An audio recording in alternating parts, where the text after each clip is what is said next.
Exodus chapter 1. Now these are the names of the children of Israel which came into Egypt. Every man and his household came with Jacob: Reuben, Simeon, Levi, and Judah; Issachar, Zebulun, and Benjamin; Dan and Naphtali; Gad and Asher. And all the souls that came out of the loins of Jacob were 70 souls, for Joseph was in Egypt already. And Joseph died, and all his brethren, and all that generation. And the children of Israel were fruitful and increased abundantly, and multiplied, and waxed exceedingly mighty, and the land was filled with them. Now there rose up a new king over Egypt, which knew not Joseph, and he said unto his people, Behold, the people of the children of Israel are more and mightier than we. Come on, let us deal wisely with them, lest they multiply. And it come to pass, that when there falleth out any war, they join also unto our enemies, and fight against us, and so get them up out of the land. Therefore they did set over them taskmasters to afflict them with their burdens. And they built for Pharaoh treasure cities, Pithom and Ramesses. But the more they afflicted them, the more they multiplied and grew, and they were grieved because of the children of Israel. And the Egyptians made the children of Israel to serve with rigor, and they made their lives bitter with hard bondage, in mortar and in brick, and in all manner of service in the field. All their service wherein they made them serve was with rigor. And the king of Egypt spake to the Hebrew midwives, of which the name of one was Shiphrah, and the name of the other Puah. And he said, When ye do the office of a midwife to the Hebrew women, and see them upon the stools, if it be a son, then ye shall kill him. But if it be a daughter, then she shall live. But the midwives feared God, and did not as the king of Egypt commanded them, but saved the men children alive. And the king of Egypt called for the midwives, and said unto them, Why have ye done this thing, and have saved the men children alive? And the midwives said unto Pharaoh, Because the Hebrew women are not as the Egyptian women, for they are lively, and are delivered ere the midwives come in unto them. Therefore God dealt well with the midwives, and the people multiplied and waxed very mighty. And it came to pass, because the midwives feared God, that he made them houses. And Pharaoh charged all his people, saying, Every son that is born ye shall cast into the river, and every daughter ye shall save alive. Chapter 2. And there went a man of the house of Levi, and took to wife a daughter of Levi. And the woman conceived, and bare a son.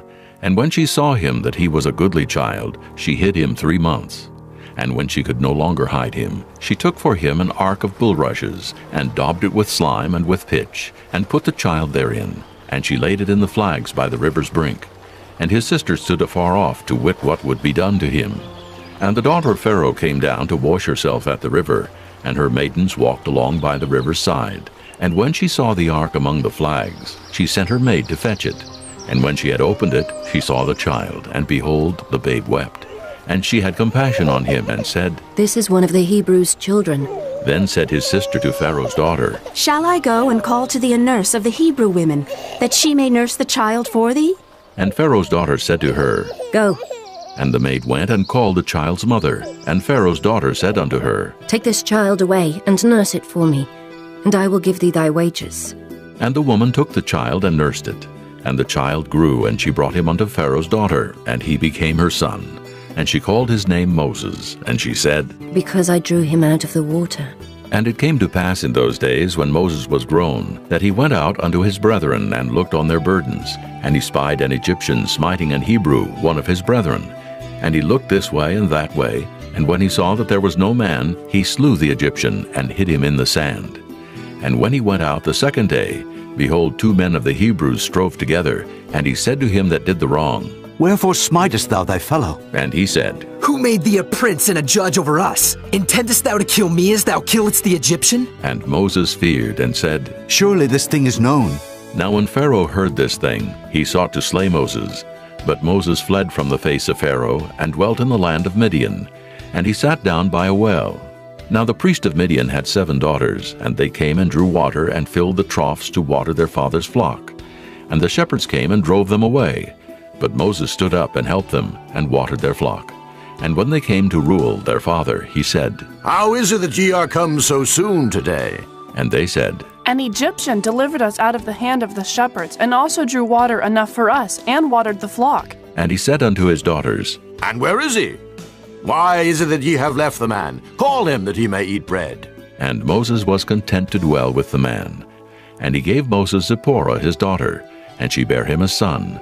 And he called his name Gershom, for he said, I have been a stranger in a strange land. And it came to pass in process of time, that the king of Egypt died, and the children of Israel sighed by reason of the bondage.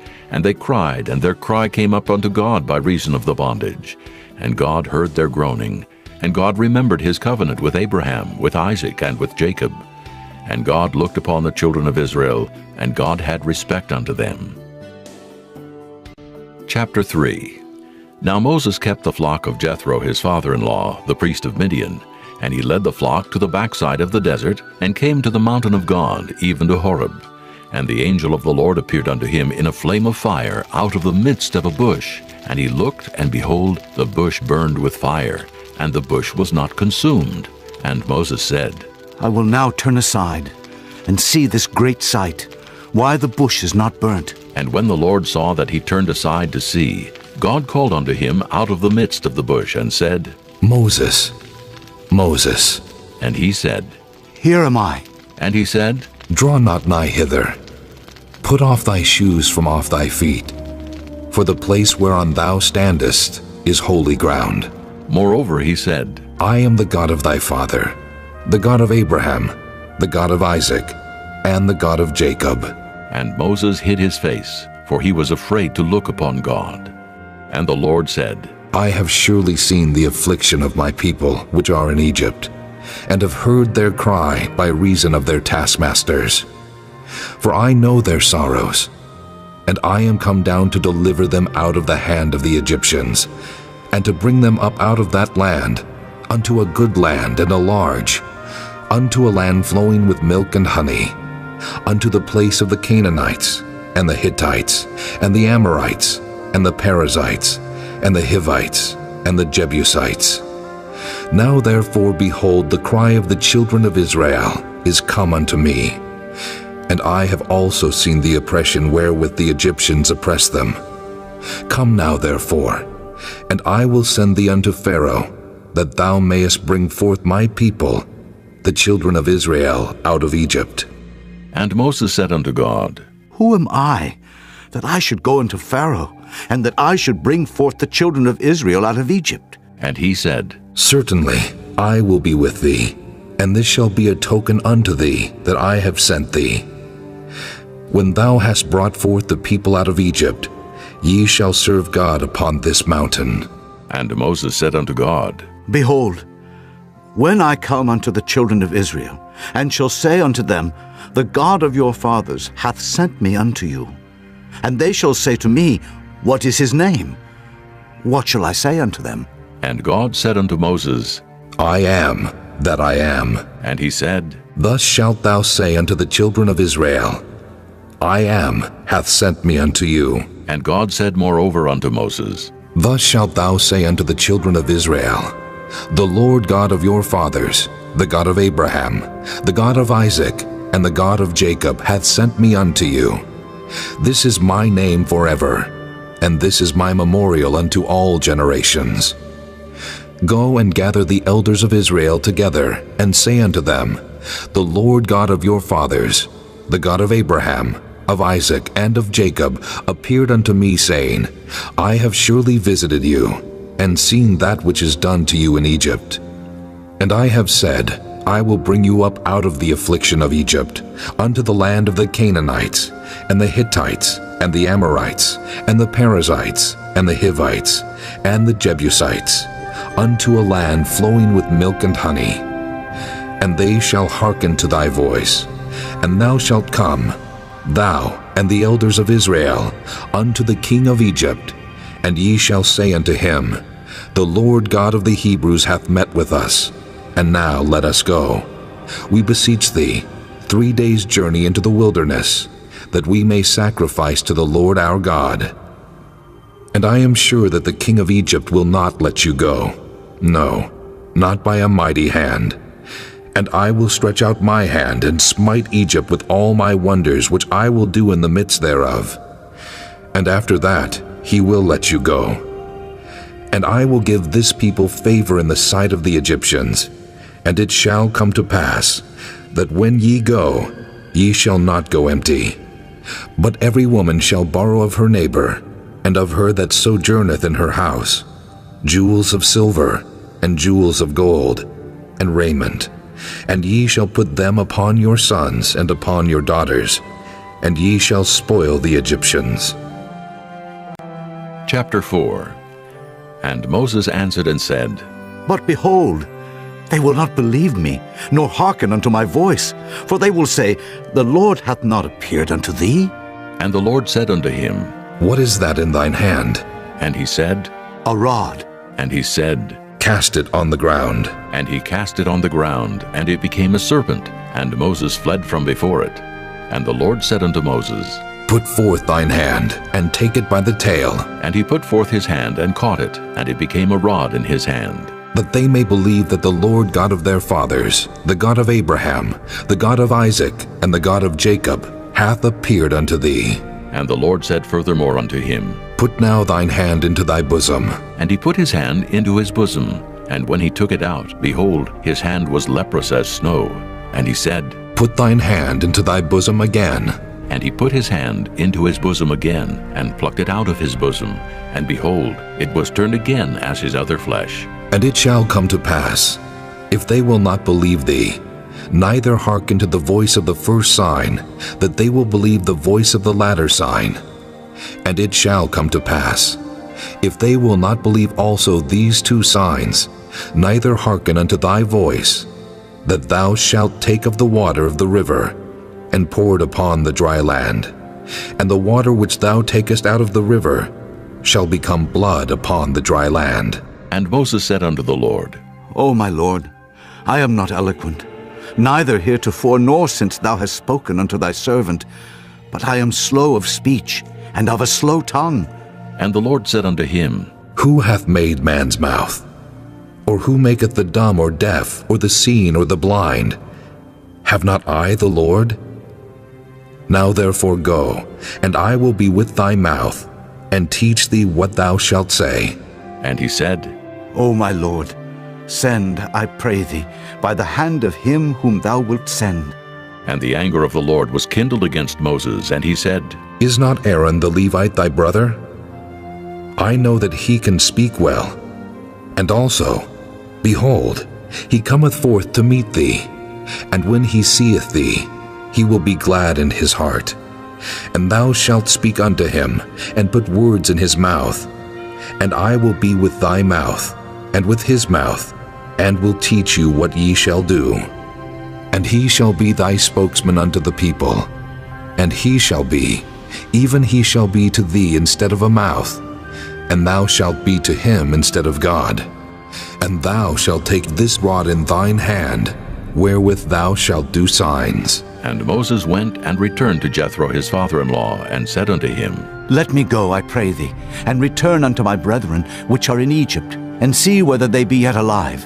And Jethro said to Moses, Go in peace. And the Lord said unto Moses in Midian, Go, return into Egypt, for all the men are dead which sought thy life. And Moses took his wife and his sons, and set them upon an ass, and he returned to the land of Egypt. And Moses took the rod of God in his hand. And the Lord said unto Moses, When thou goest to return into Egypt, see that thou do all those wonders before Pharaoh, which I have put in thine hand. But I will harden his heart, that he shall not let the people go. And thou shalt say unto Pharaoh, Thus saith the Lord, Israel is my son, even my firstborn. And I say unto thee, Let my son go, that he may serve me. And if thou refuse to let him go, behold, I will slay thy son, even thy firstborn. And it came to pass by the way in the inn, that the Lord met him, and sought to kill him.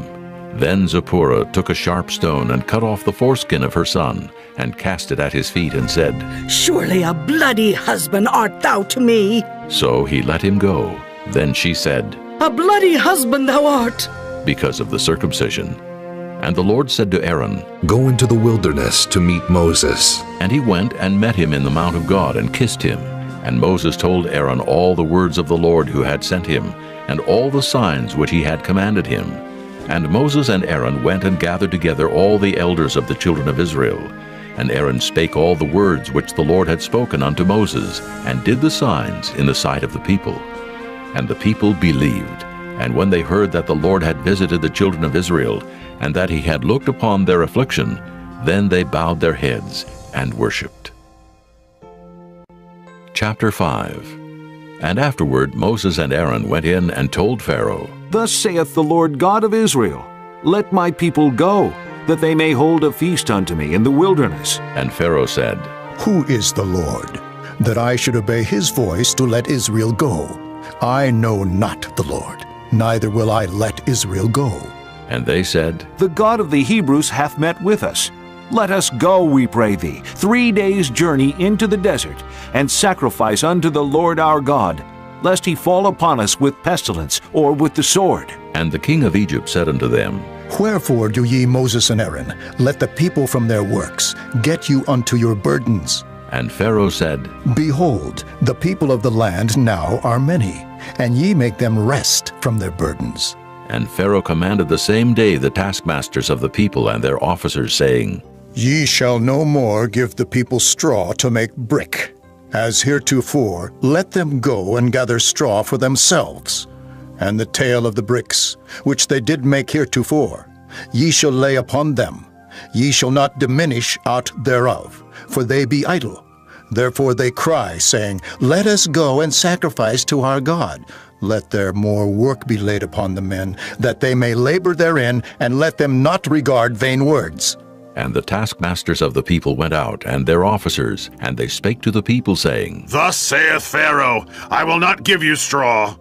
Go ye, get you straw where ye can find it, yet not aught of your work shall be diminished. So the people were scattered abroad throughout all the land of Egypt to gather stubble instead of straw.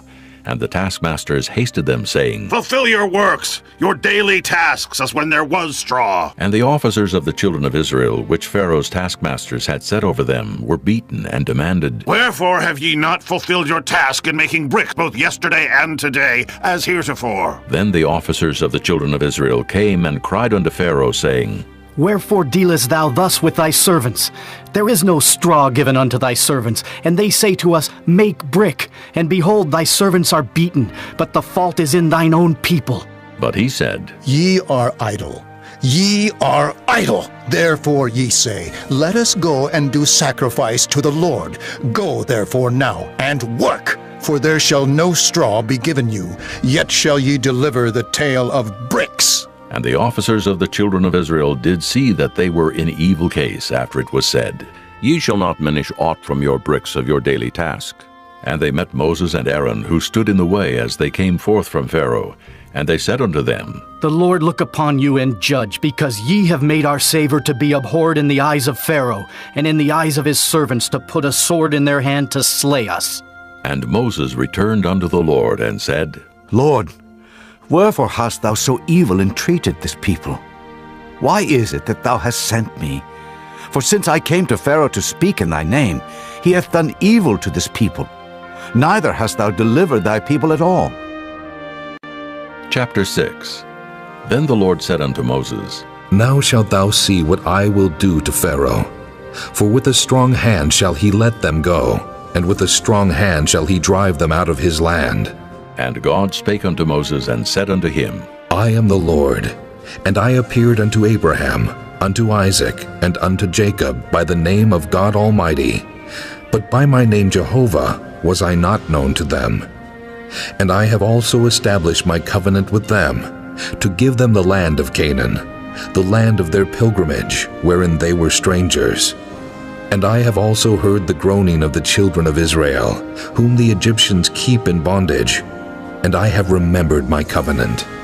Wherefore say unto the children of Israel, I am the Lord, and I will bring you out from under the burdens of the Egyptians. And I will rid you out of their bondage, and I will redeem you with a stretched out arm, and with great judgments.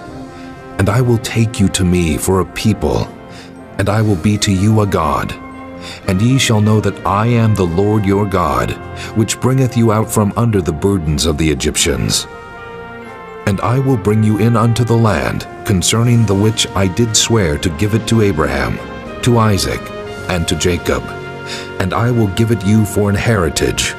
I am the Lord. And Moses spake so unto the children of Israel, but they hearkened not unto Moses for anguish of spirit and for cruel bondage. And the Lord spake unto Moses, saying, Go in, speak unto Pharaoh king of Egypt, that he let the children of Israel go out of his land. And Moses spake before the Lord, saying, Behold, the children of Israel have not hearkened unto me. How then shall Pharaoh hear me, who am of uncircumcised lips? And the Lord spake unto Moses and unto Aaron, and gave them a charge unto the children of Israel, and unto Pharaoh king of Egypt, to bring the children of Israel out of the land of Egypt. These be the heads of their fathers' houses. The sons of Reuben, the firstborn of Israel, Hanok, and Palu, Hezron, and Carmi. These be the families of Reuben. And the sons of Simeon, Jemuel, and Jamin, and Ohad, and Jachin, and Zohar, and Shaul, the son of a Canaanitish woman. These are the families of Simeon. And these are the names of the sons of Levi according to their generations, Gershon, and Kohath, and Merari. And the years of the life of Levi were 137 years. The sons of Gershon, Libni, and Shimei, according to their families. And the sons of Kohath, Amram, and Izhar, and Hebron, and Uzziel. And the years of the life of Kohath were 133 years. And the sons of Merari, Mahali, and Mushi. These are the families of Levi, according to their generations. And Amram took him Jochebed, his father's sister, to wife, and she bare him Aaron and Moses. And the years of the life of Amram were 137 years. And the sons of Izhar, Korah, and Nephig, and Zichri. And the sons of Uzziel, Mishael, and Elzaphan, and Zithri. And Aaron took him Elisheba, daughter of Aminadab, sister of Naashon, to wife. And she bare him Nadab, and Abihu, Eleazar, and Ithamar. And the sons of Korah, Asir, and Elkanah, and Abiasaph. These are the families of the Korhites. And Eleazar, Aaron's son, took him one of the daughters of Putiel to wife, and she bare him Phinehas. These are the heads of the fathers of the Levites according to their families. These are that Aaron and Moses, to whom the Lord said, Bring out the children of Israel from the land of Egypt according to their armies. These are they which spake to Pharaoh king of Egypt to bring out the children of Israel from Egypt. These are that Moses and Aaron. And it came to pass on the day when the Lord spake unto Moses in the land of Egypt, that the Lord spake unto Moses, saying, I am the Lord. Speak thou unto Pharaoh king of Egypt all that I say unto thee. And Moses said before the Lord, Behold, I am of uncircumcised lips, and how shall Pharaoh hearken unto me? Chapter 7. And the Lord said unto Moses, See, I have made thee a god to Pharaoh, and Aaron thy brother shall be thy prophet. Thou shalt speak all that I command thee, and Aaron thy brother shall speak unto Pharaoh, that he send the children of Israel out of his land. And I will harden Pharaoh's heart, and multiply my signs and my wonders in the land of Egypt. But Pharaoh shall not hearken unto you, that I may lay my hand upon Egypt, and bring forth mine armies, and my people, the children of Israel, out of the land of Egypt by great judgments. And the Egyptians shall know that I am the Lord, when I stretch forth mine hand upon Egypt, and bring out the children of Israel from among them. And Moses and Aaron did as the Lord commanded them, so did they. And Moses was 80 years old, and Aaron 83 years old, when they spake unto Pharaoh. And the Lord spake unto Moses and unto Aaron, saying, When Pharaoh shall speak unto you, saying, Show a miracle for you, then thou shalt say unto Aaron, Take thy rod, and cast it before Pharaoh, and it shall become a serpent. And Moses and Aaron went in unto Pharaoh, and they did so as the Lord had commanded. And Aaron cast down his rod before Pharaoh, and before his servants, and it became a serpent. Then Pharaoh also called the wise men and the sorcerers. Now the magicians of Egypt, they also did in like manner with their enchantments. For they cast down every man his rod, and they became serpents. But Aaron's rod swallowed up their rods. And he hardened Pharaoh's heart, that he hearkened not unto them, as the Lord had said. And the Lord said unto Moses, Pharaoh's heart is hardened. he refuseth to let the people go. Get thee unto Pharaoh in the morning. Lo, he goeth out unto the water. And thou shalt stand by the river's brink against Hecom. And the rod which was turned to a serpent shalt thou take in thine hand. And thou shalt say unto him, The Lord God of the Hebrews hath sent me unto thee, saying, Let my people go, that they may serve me in the wilderness. And behold, hitherto thou wouldest not hear. Thus saith the Lord, In this thou shalt know that I am the Lord. Behold, I will smite with the rod that is in mine hand upon the waters which are in the river, and they shall be turned to blood. And the fish that is in the river shall die, and the river shall stink, and the Egyptians shall loathe to drink of the water of the river. And the Lord spake unto Moses, Say unto Aaron, Take thy rod, and stretch out thine hand upon the waters of Egypt, upon their streams, upon their rivers, and upon their ponds, and upon all their pools of water, that they may become blood, and that there may be blood throughout all the land of Egypt, both in vessels of wood and in vessels of stone. And Moses and Aaron did so as the Lord commanded. And he lifted up the rod, and smote the waters that were in the river in the sight of Pharaoh, and in the sight of his servants. And all the waters that were in the river were turned to blood, and the fish that was in the river died. And the river stank, and the Egyptians could not drink of the water of the river, and there was blood throughout all the land of Egypt. And the magicians of Egypt did so with their enchantments, and Pharaoh's heart was hardened, neither did he hearken unto them as the Lord had said. And Pharaoh turned and went into his house, neither did he set his heart to this also. And all the Egyptians digged round about the river for water to drink, for they could not drink of the water of the river. And 7 days were fulfilled after that the Lord had smitten the river. Chapter 8. And the Lord spake unto Moses, Go unto Pharaoh, and say unto him, Thus saith the Lord, Let my people go, that they may serve me. And if thou refuse to let them go, behold, I will smite all thy borders with frogs, and the river shall bring forth frogs abundantly, which shall go up and come into thine house, and into thy bedchamber, and upon thy bed, and into the house of thy servants, and upon thy people, and into thine ovens, and into thy kneading troughs. And the frogs shall come up both on thee, and upon thy people, and upon all thy servants. And the Lord spake unto Moses, Say unto Aaron, Stretch forth thine hand with thy rod over the streams, over the rivers, and over the ponds, and cause frogs to come up upon the land of Egypt. And Aaron stretched out his hand over the waters of Egypt, and the frogs came up and covered the land of Egypt. And the magicians did so with their enchantments, and brought up frogs upon the land of Egypt. Then Pharaoh called for Moses and Aaron and said, Entreat the Lord, that he may take away the frogs from me and from my people. And I will let the people go, that they may do sacrifice unto the Lord. And Moses said unto Pharaoh, Glory over me. When shall I entreat for thee, and for thy servants, and for thy people, to destroy the frogs from thee and thy houses, that they may remain in the river only? And he said, Tomorrow. And he said, Be it according to thy word, that thou mayest know that there is none like unto the Lord our God. And the frogs shall depart from thee, and from thy houses, and from thy servants, and from thy people. They shall remain in the river only. And Moses and Aaron went out from Pharaoh, and Moses cried unto the Lord because of the frogs which he had brought against Pharaoh. And the Lord did according to the word of Moses, and the frogs died out of the houses, out of the villages, and out of the fields. And they gathered them together upon heaps, and the land stank. But when Pharaoh saw that there was respite, he hardened his heart, and hearkened not unto them as the Lord had said. And the Lord said unto Moses, Say unto Aaron, Stretch out thy rod, and smite the dust of the land, that it may become lice throughout all the land of Egypt. And they did so.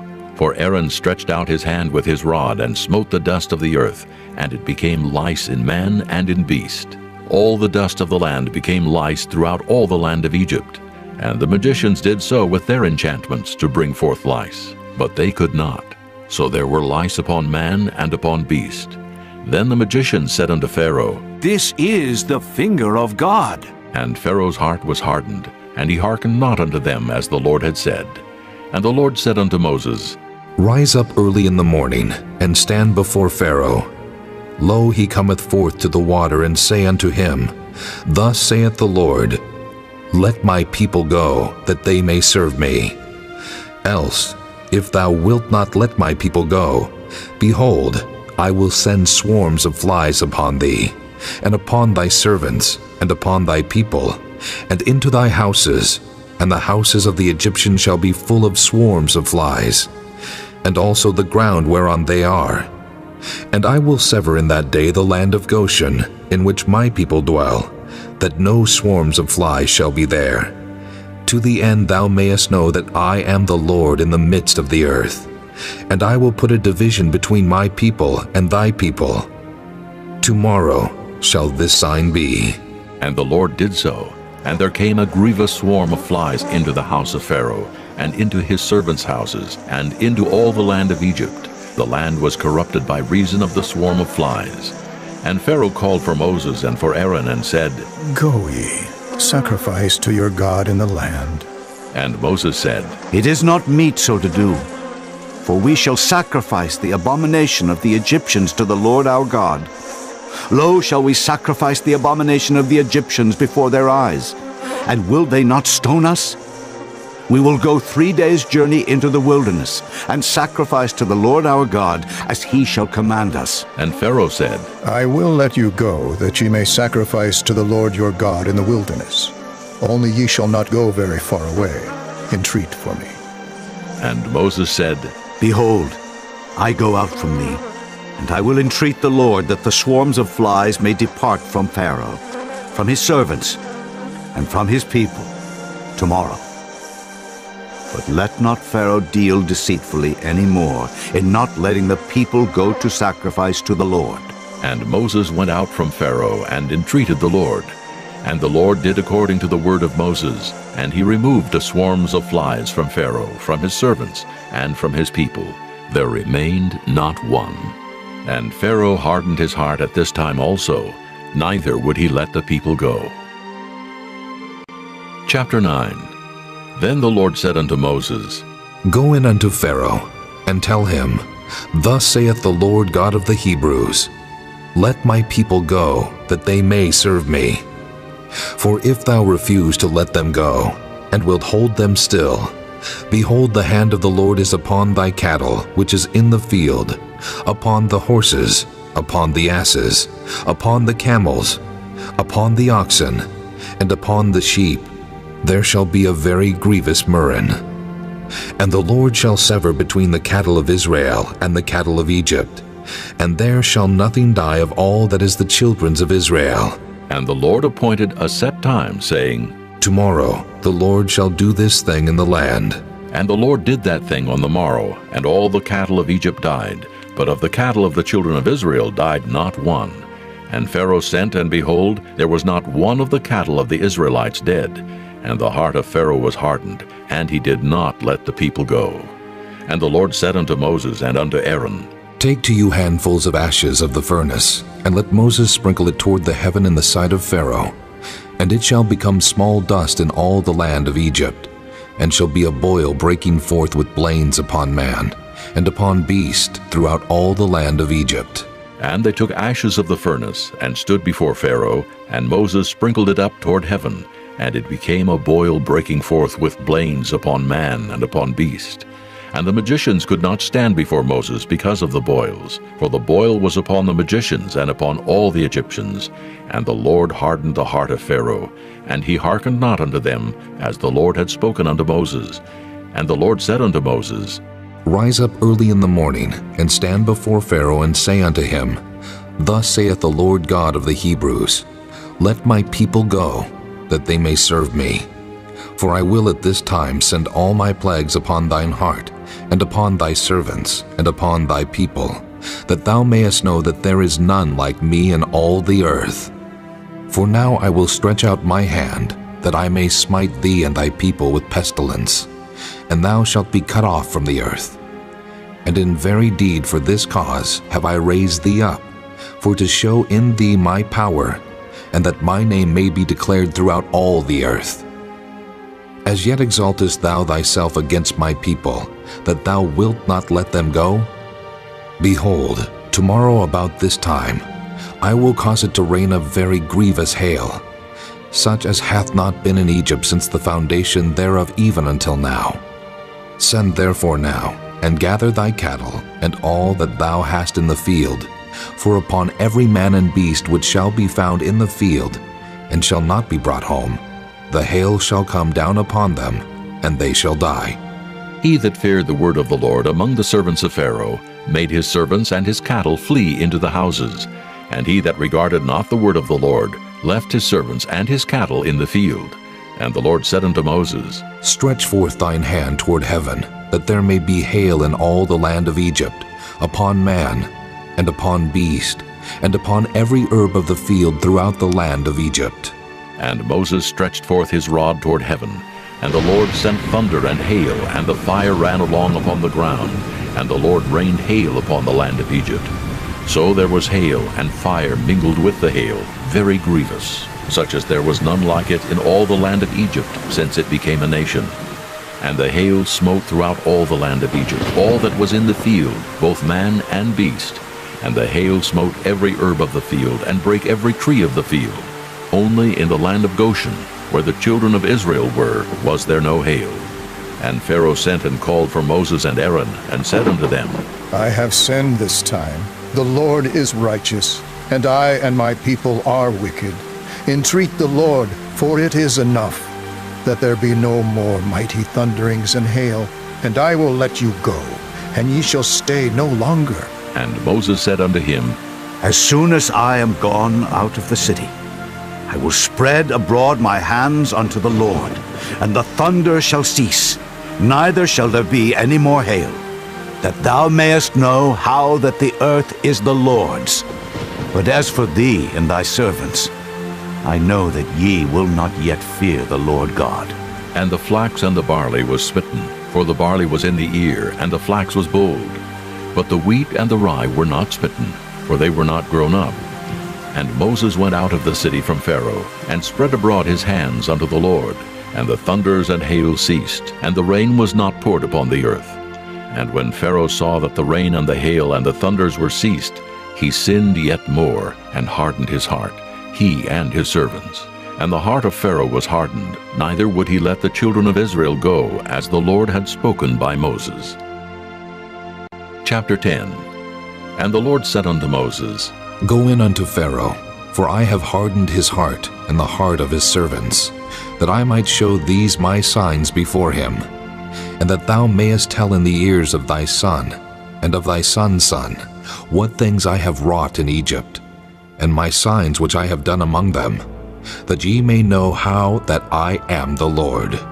And Moses and Aaron came in unto Pharaoh, and said unto him, Thus saith the Lord God of the Hebrews, How long wilt thou refuse to humble thyself before me? Let my people go, that they may serve me. Else, if thou refuse to let my people go, behold, tomorrow will I bring the locusts into thy coast, and they shall cover the face of the earth, that one cannot be able to see the earth. And they shall eat the residue of that which is escaped, which remaineth unto you from the hail, and shall eat every tree which groweth for you out of the field. And they shall fill thy houses, and the houses of all thy servants, and the houses of all the Egyptians, which neither thy fathers nor thy fathers' fathers have seen, since the day that they were upon the earth unto this day. And he turned himself, and went out from Pharaoh. And Pharaoh's servants said unto him, How long shall this man be a snare unto us? Let the men go, that they may serve the Lord their God. Knowest thou not yet that Egypt is destroyed? And Moses and Aaron were brought again unto Pharaoh, and he said unto them, Go, serve the Lord your God. But who are they that shall go? And Moses said, We will go with our young and with our old, with our sons and with our daughters, with our flocks and with our herds will we go. For we must hold a feast unto the Lord. And he said unto them, Let the Lord be so with you, as I will let you go, and your little ones. Look to it, for evil is before you. Not so, go now ye that are men, and serve the Lord, for that ye did desire. And they were driven out from Pharaoh's presence. And the Lord said unto Moses, Stretch out thine hand over the land of Egypt for the locusts, that they may come up upon the land of Egypt, and eat every herb of the land, even all that the hail hath left. And Moses stretched forth his rod over the land of Egypt. And the Lord brought an east wind upon the land all that day and all that night. And when it was morning, the east wind brought the locusts. And the locusts went up over all the land of Egypt, and rested in all the coasts of Egypt. Very grievous were they. Before them there were no such locusts as they, neither after them shall be such. For they covered the face of the whole earth, so that the land was darkened. And they did eat every herb of the land, and all the fruit of the trees which the hail had left. And there remained not any green thing in the trees, or in the herbs of the field, through all the land of Egypt. Then Pharaoh called for Moses and Aaron in haste, and he said, I have sinned against the Lord your God and against you. Now therefore forgive, I pray thee, my sin only this once, and entreat the Lord your God that he may take away from me this death only. And he went out from Pharaoh and entreated the Lord. And the Lord turned a mighty strong west wind, which took away the locusts and cast them into the Red Sea. There remained not one locust in all the coasts of Egypt. But the Lord hardened Pharaoh's heart, so that he would not let the children of Israel go. And the Lord said unto Moses, Stretch out thine hand toward heaven, that there may be darkness over the land of Egypt, even darkness which may be felt. And Moses stretched forth his hand toward heaven, and there was a thick darkness in all the land of Egypt 3 days. They saw not one another, neither rose any from his place for 3 days, but all the children of Israel had light in their dwellings. And Pharaoh called unto Moses and said, Go ye, serve the Lord. Only let your flocks and your herds be stayed. Let your little ones also go with you. And Moses said, Thou must give us also sacrifices and burnt offerings, that we may sacrifice unto the Lord our God. Our cattle also shall go with us. There shall not an hoof be left behind, for thereof must we take to serve the Lord our God. And we know not with what we must serve the Lord until we come thither. But the Lord hardened Pharaoh's heart, and he would not let them go. And Pharaoh said unto him, Get thee from me. Take heed to thyself. See my face no more, for in that day thou seest my face, thou shalt die. And Moses said, Thou hast spoken well. I will see thy face again no more. Chapter 11. And the Lord said unto Moses, Yet will I bring one plague more upon Pharaoh and upon Egypt. Afterwards he will let you go hence. When he shall let you go, he shall surely thrust you out hence altogether. Speak now in the ears of the people, and let every man borrow of his neighbor, and every woman of her neighbor, jewels of silver and jewels of gold. And the Lord gave the people favor in the sight of the Egyptians. Moreover, the man Moses was very great in the land of Egypt, in the sight of Pharaoh's servants, and in the sight of the people. And Moses said, Thus saith the Lord, About midnight will I go out into the midst of Egypt, and all the firstborn in the land of Egypt shall die, from the firstborn of Pharaoh that sitteth upon his throne, even unto the firstborn of the maidservant that is behind the mill, and all the firstborn of beasts. And there shall be a great cry throughout all the land of Egypt, such as there was none like it, nor shall be like it any more. But against any of the children of Israel shall not a dog move his tongue, against man or beast, that ye may know how that the Lord doth put a difference between the Egyptians and Israel. And all these thy servants shall come down unto me, and bow down themselves unto me, saying, Get thee out, and all the people that follow thee. And after that I will go out. And he went out from Pharaoh in a great anger. And the Lord said unto Moses, Pharaoh shall not hearken unto you, that my wonders may be multiplied in the land of Egypt. And Moses and Aaron did all these wonders before Pharaoh. And the Lord hardened Pharaoh's heart, so that he would not let the children of Israel go out of his land. Chapter 12. And the Lord spake unto Moses and Aaron in the land of Egypt, saying, This month shall be unto you the beginning of months. It shall be the first month of the year to you. Speak ye unto all the congregation of Israel, saying, In the 10th day of this month they shall take to them every man a lamb, according to the house of their fathers, a lamb for an house. And if the household be too little for the lamb, let him and his neighbor next unto his house take it according to the number of the souls. Every man according to his eating shall make your count for the lamb. Your lamb shall be without blemish, a male of the first year. Ye shall take it out from the sheep, or from the goats, and ye shall keep it up until the 14th day of the same month. And the whole assembly of the congregation of Israel shall kill it in the evening. And they shall take of the blood, and strike it on the 2 side posts, and on the upper doorpost of the houses, wherein they shall eat it. And they shall eat the flesh in that night, roast with fire and unleavened bread, and with bitter herbs they shall eat it. Eat not of it raw, nor sodden at all with water, but roast with fire his head with his legs, and with the purtenance thereof. And ye shall let nothing of it remain until the morning. And that which remaineth of it until the morning ye shall burn with fire. And thus shall ye eat it, with your loins girded, your shoes on your feet, and your staff in your hand. And ye shall eat it in haste. It is the Lord's Passover. For I will pass through the land of Egypt this night, and will smite all the firstborn in the land of Egypt, both man and beast, and against all the gods of Egypt I will execute judgment. I am the Lord. And the blood shall be to you for a token upon the houses where ye are.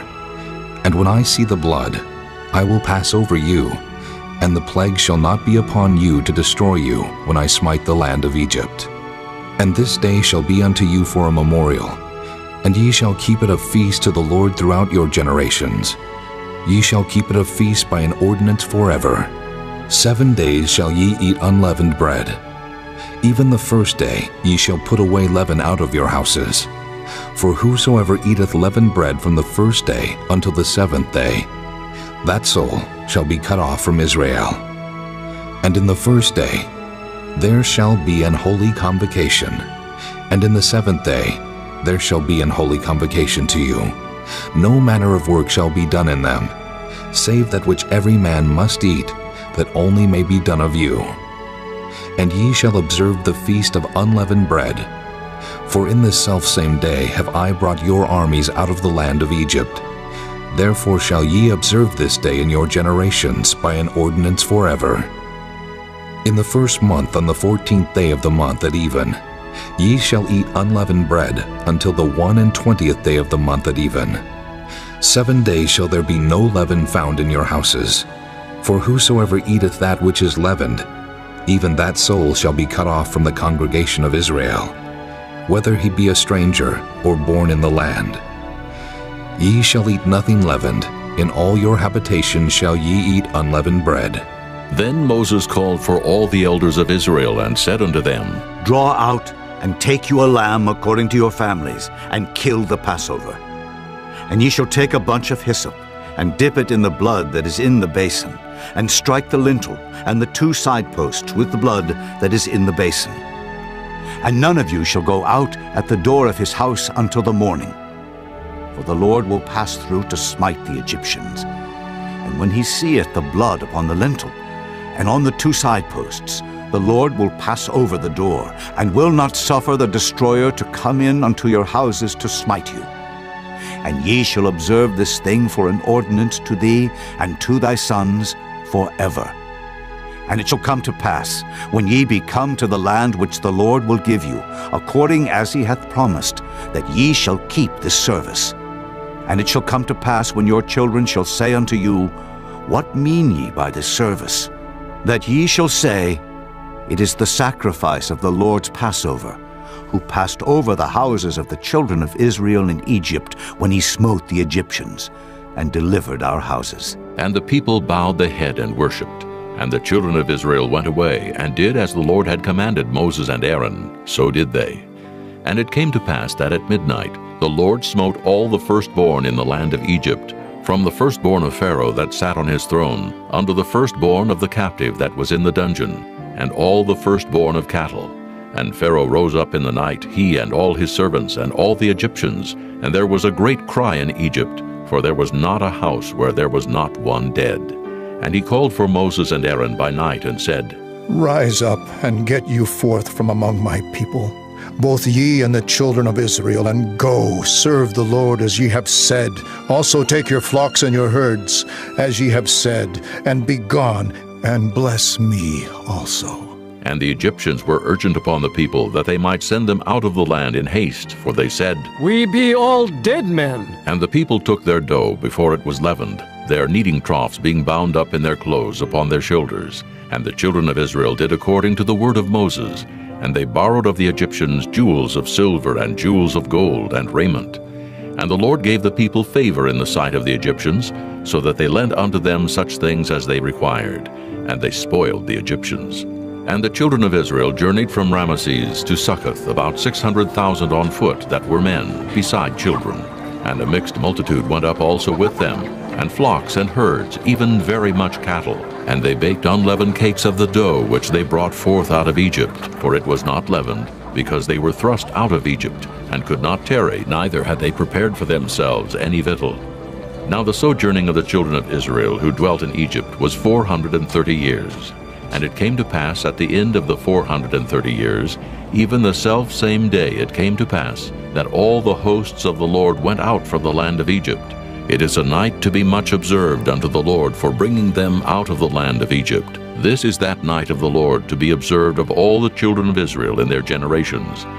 And the Lord said unto Moses and Aaron, This is the ordinance of the Passover. There shall no stranger eat thereof, but every man's servant that is bought for money, when thou hast circumcised him, then shall he eat thereof. A foreigner and an hired servant shall not eat thereof. In one house shall it be eaten. Thou shalt not carry forth aught of the flesh abroad out of the house, neither shall ye break a bone thereof. All the congregation of Israel shall keep it. And when a stranger shall sojourn with thee, and will keep the Passover to the Lord, let all his males be circumcised, and then let him come near and keep it. And he shall be as one that is born in the land, for no uncircumcised person shall eat thereof. One law shall be to him that is homeborn, and unto the stranger that sojourneth among you. Thus did all the children of Israel, as the Lord commanded Moses and Aaron, so did they. And it came to pass the selfsame day that the Lord did bring the children of Israel out of the land of Egypt by their armies. Chapter 13. And the Lord spake unto Moses, saying, Sanctify unto me all the firstborn. Whatsoever openeth the womb among the children of Israel, both of man and of beast, it is mine. And Moses said unto the people, Remember this day, in which ye came out from Egypt, out of the house of bondage. For by strength of hand the Lord brought you out from this place. There shall no leavened bread be eaten. This day came ye out in the month Abib. And it shall be, when the Lord shall bring thee into the land of the Canaanites, and the Hittites, and the Amorites, and the Hivites, and the Jebusites, which he sware unto thy fathers to give thee, a land flowing with milk and honey, that thou shalt keep this service in this month. 7 days thou shalt eat unleavened bread, and in the 7th day shall be a feast to the Lord. Unleavened bread shall be eaten 7 days, and there shall no leavened bread be seen with thee. Neither shall there be leaven seen with thee in all thy quarters. And thou shalt show thy son in that day, saying, This is done because of that which the Lord did unto me when I came forth out of Egypt. And it shall be for a sign unto thee upon thine hand, and for a memorial between thine eyes, that the Lord's law may be in thy mouth. For with a strong hand hath the Lord brought thee out of Egypt. Thou shalt therefore keep this ordinance in his season from year to year. And it shall be, when the Lord shall bring thee into the land of the Canaanites, as he sware unto thee and to thy fathers, and shall give it thee, that thou shalt set apart unto the Lord all that openeth the matrix, and every firstling that cometh of a beast which thou hast, the males shall be the Lord's. And every firstling of an ass thou shalt redeem with a lamb. And if thou wilt not redeem it, then thou shalt break his neck. And all the firstborn of man among thy children shalt thou redeem. And it shall be when thy son asketh thee in time to come, saying, What is this? That thou shalt say unto him, By strength of hand the Lord brought us out from Egypt, from the house of bondage.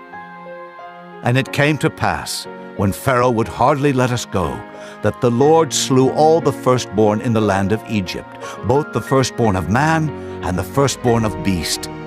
Therefore I sacrifice to the Lord all that openeth the matrix, being males, but all the firstborn of my children I redeem.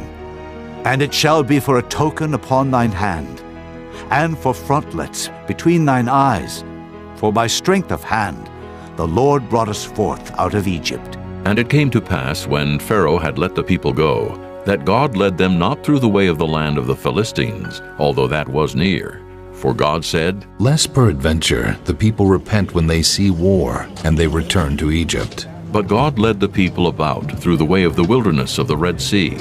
And the children of Israel went up harnessed out of the land of Egypt. And Moses took the bones of Joseph with him, for he had straitly sworn the children of Israel, saying, God will surely visit you, and ye shall carry up my bones away hence with you. And they took their journey from Succoth, and encamped in Etham in the edge of the wilderness.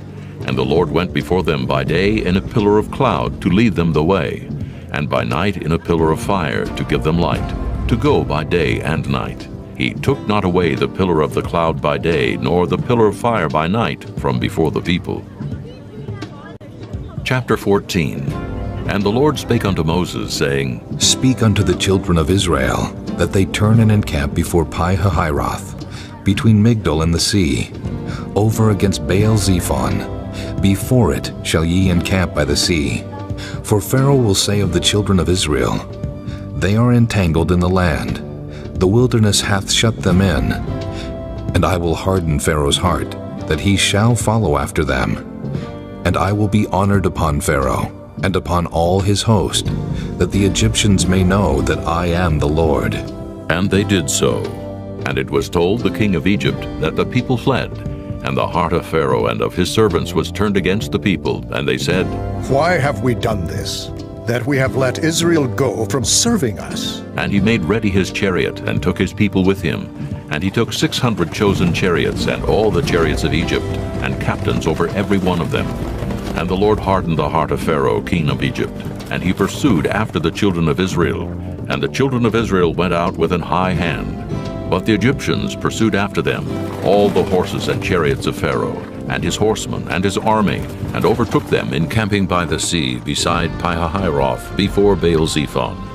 And when Pharaoh drew nigh, the children of Israel lifted up their eyes, and behold, the Egyptians marched after them, and they were sore afraid. And the children of Israel cried out unto the Lord, and they said unto Moses, Because there were no graves in Egypt hast thou taken us away to die in the wilderness? Wherefore hast thou dealt thus with us, to carry us forth out of Egypt? Is not this the word that we did tell thee in Egypt, saying, Let us alone, that we may serve the Egyptians? For it had been better for us to serve the Egyptians than that we should die in the wilderness. And Moses said unto the people, Fear ye not. Stand still, and see the salvation of the Lord, which he will show to you today. For the Egyptians, whom ye have seen today, ye shall see them again no more forever. The Lord shall fight for you, and ye shall hold your peace. And the Lord said unto Moses, Wherefore criest thou unto me? Speak unto the children of Israel, that they go forward. But lift thou up thy rod, and stretch out thine hand over the sea, and divide it. And the children of Israel shall go on dry ground through the midst of the sea. And I, behold, I will harden the hearts of the Egyptians, and they shall follow them. And I will get me honor upon Pharaoh, and upon all his host, upon his chariots, and upon his horsemen. And the Egyptians shall know that I am the Lord, when I have gotten me honor upon Pharaoh, upon his chariots, and upon his horsemen. And the angel of God, which went before the camp of Israel, removed and went behind them. And the pillar of the cloud went from before their face, and stood behind them. And it came between the camp of the Egyptians and the camp of Israel, and it was a cloud and darkness to them, but it gave light by night to these, so that the one came not near the other all the night. And Moses stretched out his hand over the sea, and the Lord caused the sea to go back by a strong east wind all that night, and made the sea dry land, and the waters were divided. And the children of Israel went into the midst of the sea upon the dry ground, and the waters were a wall unto them on their right hand and on their left. And the Egyptians pursued, and went in after them to the midst of the sea, even all Pharaoh's horses, his chariots, and his horsemen. And it came to pass that in the morning watch the Lord looked unto the host of the Egyptians through the pillar of fire and of the cloud, and troubled the host of the Egyptians, and took off their chariot wheels, that they drave them heavily, so that the Egyptians said, Let us flee from the face of Israel, for the Lord fighteth for them against the Egyptians. And the Lord said unto Moses, Stretch out thine hand over the sea, that the waters may come again upon the Egyptians, upon their chariots, and upon their horsemen. And Moses stretched forth his hand over the sea, and the sea returned to his strength when the morning appeared. And the Egyptians fled against it, and the Lord overthrew the Egyptians in the midst of the sea. And the waters returned, and covered the chariots and the horsemen, and all the host of Pharaoh that came into the sea after them. There remained not so much as one of them. But the children of Israel walked upon dry land in the midst of the sea, and the waters were a wall unto them on their right hand and on their left. Thus the Lord saved Israel that day out of the hand of the Egyptians. And Israel saw the Egyptians dead upon the seashore. And Israel saw that great work which the Lord did upon the Egyptians. And the people feared the Lord, and believed the Lord and his servant Moses. Chapter 15. Then sang Moses and the children of Israel this song unto the Lord, and spake, saying, I will sing unto the Lord, for he hath triumphed gloriously. The horse and his rider hath he thrown into the sea. The Lord is my strength and song, and he is become my salvation. He is my God, and I will prepare him an habitation, my father's God, and I will exalt him. The Lord is a man of war. The Lord is his name. Pharaoh's chariots and his host hath he cast into the sea. His chosen captains also are drowned in the Red Sea. The depths have covered them. They sank into the bottom as a stone. Thy right hand, O Lord, is become glorious in power. Thy right hand, O Lord, hath dashed in pieces the enemy. And in the greatness of thine excellency, thou hast overthrown them that rose up against thee. Thou sentest forth thy wrath, which consumed them as stubble. And with the blast of thy nostrils the waters were gathered together. The flood stood upright as an heap, and the depths were congealed in the heart of the sea. The enemy said, I will pursue, I will overtake, I will divide the spoil. My lust shall be satisfied upon them. I will draw my sword, my hand shall destroy them. Thou didst blow with thy wind, the sea covered them. They sank as lead in the mighty waters. Who is like unto thee, O Lord, among the gods? Who is like thee, glorious in holiness, fearful in praises, doing wonders? Thou stretchedst out thy right hand, the earth swallowed them. Thou in thy mercy hast led forth the people which thou hast redeemed. Thou hast guided them in thy strength unto thy holy habitation. The people shall hear and be afraid. Sorrow shall take hold on the inhabitants of Palestina.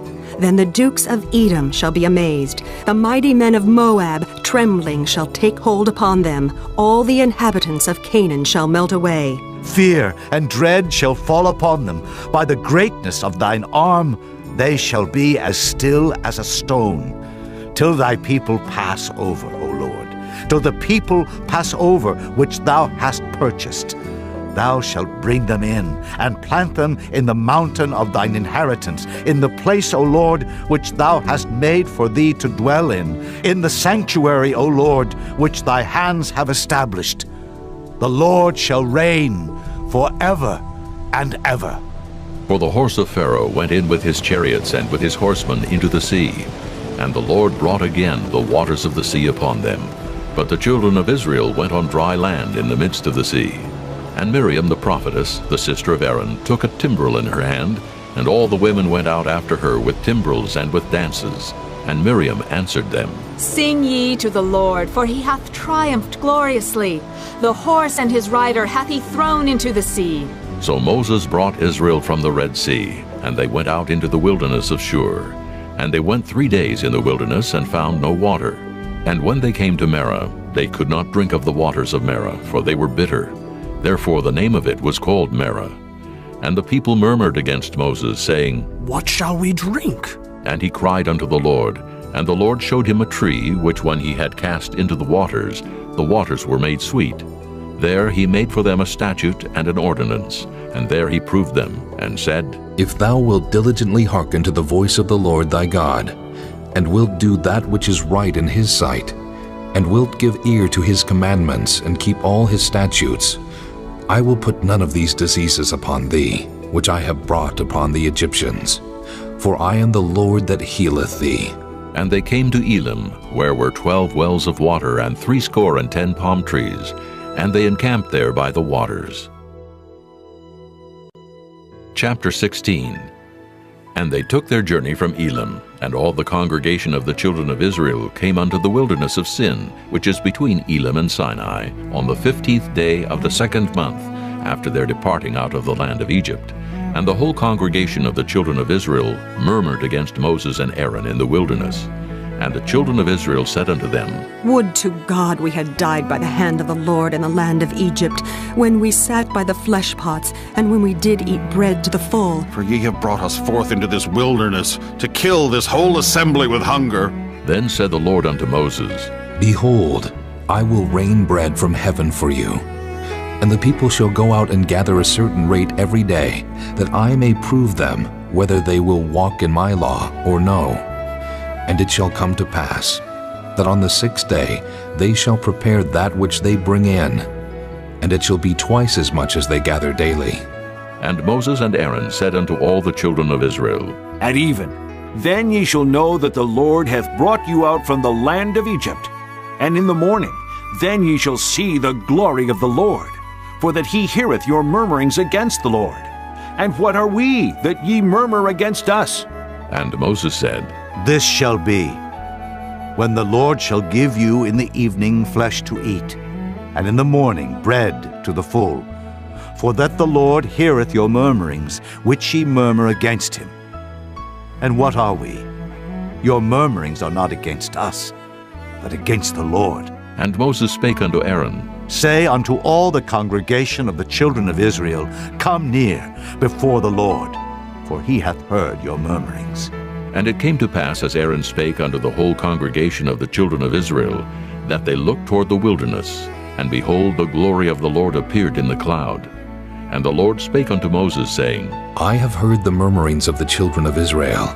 Speak unto them, saying, At even ye shall eat flesh, and in the morning ye shall be filled with bread, and ye shall know that I am the Lord your God. And it came to pass that at even the quails came up and covered the camp, and in the morning the dew lay round about the host. And when the dew that lay was gone up, behold, upon the face of the wilderness there lay a small round thing, as small as the hoarfrost on the ground. And when the children of Israel saw it, they said one to another, It is manna. For they wist not what it was. And Moses said unto them, This is the bread which the Lord hath given you to eat. This is the thing which the Lord hath commanded. Gather of it every man according to his eating, an omer for every man according to the number of your persons. Take ye every man for them which are in his tents. And the children of Israel did so, and gathered some more, some less. And when they did meet it with an omer, he that gathered much had nothing over, and he that gathered little had no lack. They gathered every man according to his eating. And Moses said, Let no man leave of it till the morning. Notwithstanding, they hearkened not unto Moses, but some of them left of it until the morning, and it bred worms, and stank. And Moses was wroth with them. And they gathered it every morning, every man according to his eating, and when the sun waxed hot, it melted. And it came to pass that on the 6th day they gathered twice as much bread, 2 omers for 1 man. And all the rulers of the congregation came and told Moses, and he said unto them, This is that which the Lord hath said. Tomorrow is the rest of the holy Sabbath unto the Lord. Bake that which ye will bake today, and seethe that ye will seethe, and that which remaineth over lay up for you to be kept until the morning. And they laid it up till the morning, as Moses bade. And it did not stink, neither was there any worm therein. And Moses said, Eat that today, for today is a Sabbath unto the Lord. Today ye shall not find it in the field. 6 days ye shall gather it, but on the 7th day, which is the Sabbath, in it there shall be none. And it came to pass that there went out some of the people on the 7th day for to gather, and they found none. And the Lord said unto Moses, How long refuse ye to keep my commandments and my laws? See, for that the Lord hath given you the Sabbath. Therefore he giveth you on the 6th day the bread of 2 days. Abide ye every man in his place. Let no man go out of his place on the 7th day. So the people rested on the 7th day. And the house of Israel called the name thereof manna, and it was like coriander seed, white, and the taste of it was like wafers made with honey. And Moses said, This is the thing which the Lord commandeth. Fill an omer of it, to be kept for your generations, that they may see the bread wherewith I have fed you in the wilderness, when I brought you forth from the land of Egypt. And Moses said unto Aaron, Take a pot and put an omer full of manna therein, and lay it up before the Lord, to be kept for your generations. As the Lord commanded Moses, so Aaron laid it up before the testimony to be kept. And the children of Israel did eat manna 40 years, until they came to a land inhabited. They did eat manna until they came unto the borders of the land of Canaan. Now an omer is the 10th part of an ephah.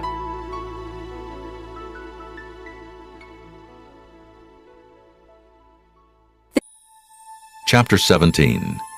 And all the congregation of the children of Israel journeyed from the wilderness of Sin, after their journeys according to the commandment of the Lord, and pitched in Rephidim. And there was no water for the people to drink. Wherefore the people did chide with Moses, and said, Give us water, that we may drink. And Moses said unto them, Why chide ye with me? Wherefore do ye tempt the Lord? And the people thirsted there for water. And the people murmured against Moses, and said, Wherefore is this, that thou hast brought us up out of Egypt, to kill us and our children and our cattle with thirst? And Moses cried unto the Lord, saying, What shall I do unto this people? They be almost ready to stone me. And the Lord said unto Moses, Go on before the people, and take with thee of the elders of Israel, and thy rod wherewith thou smotest the river, take in thine hand, and go. Behold, I will stand before thee there upon the rock in Horeb, and thou shalt smite the rock, and there shall come water out of it, that the people may drink. And Moses did so in the sight of the elders of Israel. And he called the name of the place Massah and Meribah, because of the chiding of the children of Israel, and because they tempted the Lord, saying, Is the Lord among us, or not? Then came Amalek and fought with Israel in Rephidim. And Moses said unto Joshua, Choose us out men, and go out, fight with Amalek. Tomorrow I will stand on the top of the hill with the rod of God in mine hand. So Joshua did as Moses had said to him, and fought with Amalek. And Moses, Aaron, and Hur went up to the top of the hill. And it came to pass when Moses held up his hand, that Israel prevailed. And when he let down his hand, Amalek prevailed. But Moses' hands were heavy, and they took a stone and put it under him, and he sat thereon. And Aaron and Hur stayed up his hands, the one on the one side, and the other on the other side. And his hands were steady until the going down of the sun. And Joshua discomfited Amalek and his people with the edge of the sword. And the Lord said unto Moses, Write this for a memorial in a book, and rehearse it in the ears of Joshua. For I will utterly put out the remembrance of Amalek from under heaven. And Moses built an altar, and called the name of it Jehovah Nissi. For he said, Because the Lord hath sworn that the Lord will have war with Amalek from generation to generation. Chapter 18. When Jethro, the priest of Midian, Moses' father-in-law, heard of all that God had done for Moses and for Israel his people, and that the Lord had brought Israel out of Egypt, then Jethro, Moses' father-in-law, took Zipporah, Moses' wife, after he had sent her back, and her 2 sons, of which the name of the one was Gershom. For he said, I have been an alien in a strange land. And the name of the other was Eliezer, for the God of my father, said he, was mine help, and delivered me from the sword of Pharaoh. And Jethro, Moses' father-in-law, came with his sons and his wife unto Moses into the wilderness, where he encamped at the mount of God. And he said unto Moses, I, thy father-in-law Jethro, am come unto thee, and thy wife and her 2 sons with her. And Moses went out to meet his father-in-law, and did obeisance, and kissed him. And they asked each other of their welfare, and they came into the tent. And Moses told his father-in-law all that the Lord had done unto Pharaoh and to the Egyptians for Israel's sake, and all the travail that had come upon them by the way, and how the Lord delivered them. And Jethro rejoiced for all the goodness which the Lord had done to Israel, whom he had delivered out of the hand of the Egyptians. And Jethro said, Blessed be the Lord, who hath delivered you out of the hand of the Egyptians, and out of the hand of Pharaoh, who hath delivered the people from under the hand of the Egyptians. Now I know that the Lord is greater than all gods, for in the thing wherein they dealt proudly he was above them. And Jethro, Moses' father-in-law, took a burnt offering and sacrifices for God. And Aaron came and all the elders of Israel to eat bread with Moses' father-in-law before God. And it came to pass on the morrow that Moses sat to judge the people, and the people stood by Moses from the morning unto the evening. And when Moses' father-in-law saw all that he did to the people, he said, What is this thing that thou doest to the people? Why sittest thou thyself alone, and all the people stand by thee from morning unto even? And Moses said unto his father-in-law, Because the people come unto me to inquire of God. When they have a matter, they come unto me, and I judge between one and another. And I do make them know the statutes of God, and his laws. And Moses' father-in-law said unto him, The thing that thou doest is not good. Thou wilt surely wear away, both thou and this people that is with thee. For this thing is too heavy for thee. Thou art not able to perform it thyself alone. Hearken now unto my voice. I will give thee counsel, and God shall be with thee. Be thou for the people to Godward, that thou mayest bring the causes unto God. And thou shalt teach them ordinances and laws, and shalt show them the way wherein they must walk, and the work that they must do. Moreover, thou shalt provide out of all the people able men, such as fear God, men of truth, hating covetousness, and place such over them to be rulers of thousands, and rulers of hundreds, rulers of 50s, and rulers of 10s. And let them judge the people at all seasons. And it shall be that every great matter they shall bring unto thee, but every small matter they shall judge. So shall it be easier for thyself, and they shall bear the burden with thee. If thou shalt do this thing, and God command thee so, then thou shalt be able to endure, and all this people shall also go to their place in peace. So Moses hearkened to the voice of his father-in-law, and did all that he had said. And Moses chose able men out of all Israel, and made them heads over the people, rulers of thousands, rulers of hundreds, rulers of 50s, and rulers of 10s. And they judged the people at all seasons. The hard causes they brought unto Moses, but every small matter they judged themselves. And Moses let his father-in-law depart, and he went his way into his own land. Chapter 19. In the 3rd month, when the children of Israel were gone forth out of the land of Egypt, the same day came they into the wilderness of Sinai, for they were departed from Rephidim, and were come to the desert of Sinai, and had pitched in the wilderness. And there Israel camped before the mount. And Moses went up unto God, and the Lord called unto him out of the mountain, saying, Thus shalt thou say to the house of Jacob, and tell the children of Israel, Ye have seen what I did unto the Egyptians, and how I bare you on eagle's wings, and brought you unto myself. Now therefore, if ye will obey my voice indeed, and keep my covenant, then ye shall be a peculiar treasure unto me above all people. For all the earth is mine, and ye shall be unto me a kingdom of priests, and an holy nation. These are the words which thou shalt speak unto the children of Israel. And Moses came and called for the elders of the people, and laid before their faces all these words which the Lord commanded him. And all the people answered together and said, All that the Lord hath spoken we will do. And Moses returned the words of the people unto the Lord. And the Lord said unto Moses, Lo, I come unto thee in a thick cloud, that the people may hear when I speak with thee, and believe thee forever. And Moses told the words of the people unto the Lord. And the Lord said unto Moses, Go unto the people, and sanctify them today and tomorrow. and let them wash their clothes, and be ready against the third day. For the third day the Lord will come down in the sight of all the people upon Mount Sinai. And thou shalt set bounds unto the people round about, saying, Take heed to yourselves, that ye go not up into the mount, or touch the border of it. Whosoever toucheth the mount shall be surely put to death. There shall not an hand touch it, but he shall surely be stoned or shot through. Whether it be beast or man, it shall not live. When the trumpet soundeth long, they shall come up to the mount. And Moses went down from the mount unto the people, and sanctified the people, and they washed their clothes. And he said unto the people, Be ready against the third day. Come not at your wives. And it came to pass on the third day in the morning, that there were thunders and lightnings, and a thick cloud upon the mount, and the voice of the trumpet exceeding loud, so that all the people that was in the camp trembled. And Moses brought forth the people out of the camp to meet with God, and they stood at the nether part of the mount. And Mount Sinai was altogether on a smoke, because the Lord descended upon it in fire, and the smoke thereof ascended as the smoke of a furnace, and the whole mount quaked greatly. And when the voice of the trumpet sounded long and waxed louder and louder, Moses spake, and God answered him by a voice. And the Lord came down upon Mount Sinai, on the top of the mount, and the Lord called Moses up to the top of the mount. And Moses went up, and the Lord said unto Moses, Go down, charge the people lest they break through unto the Lord to gaze, and many of them perish.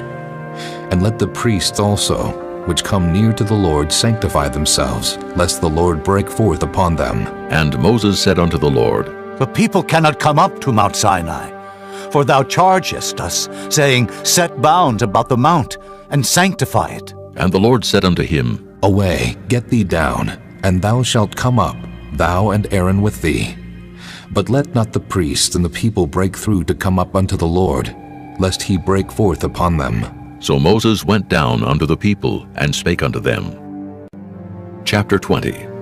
And God spake all these words, saying, I am the Lord thy God, which have brought thee out of the land of Egypt, out of the house of bondage. Thou shalt have no other gods before me.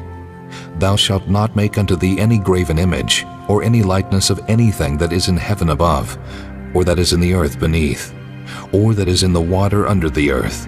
Thou shalt not bow down thyself to them, nor serve them. For I, the Lord thy God, am a jealous God, visiting the iniquity of the fathers upon the children unto the third and fourth generation of them that hate me, and showing mercy unto thousands of them that love me, and keep my commandments. Thou shalt not take the name of the Lord thy God in vain, for the Lord will not hold him guiltless that taketh his name in vain. Remember the Sabbath day to keep it holy. 6 days shalt thou labor and do all thy work, but the seventh day is the Sabbath of the Lord thy God.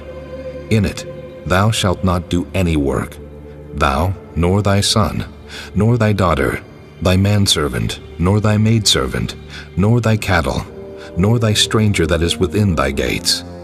For in 6 days the Lord made heaven and earth, the sea, and all that in them is, and rested the seventh day. Wherefore the Lord blessed the Sabbath day, and hallowed it. Honor thy father and thy mother, that thy days may be long upon the land which the Lord thy God giveth thee. Thou shalt not kill. Thou shalt not commit adultery. Thou shalt not steal. Thou shalt not bear false witness against thy neighbor. Thou shalt not covet thy neighbor's house.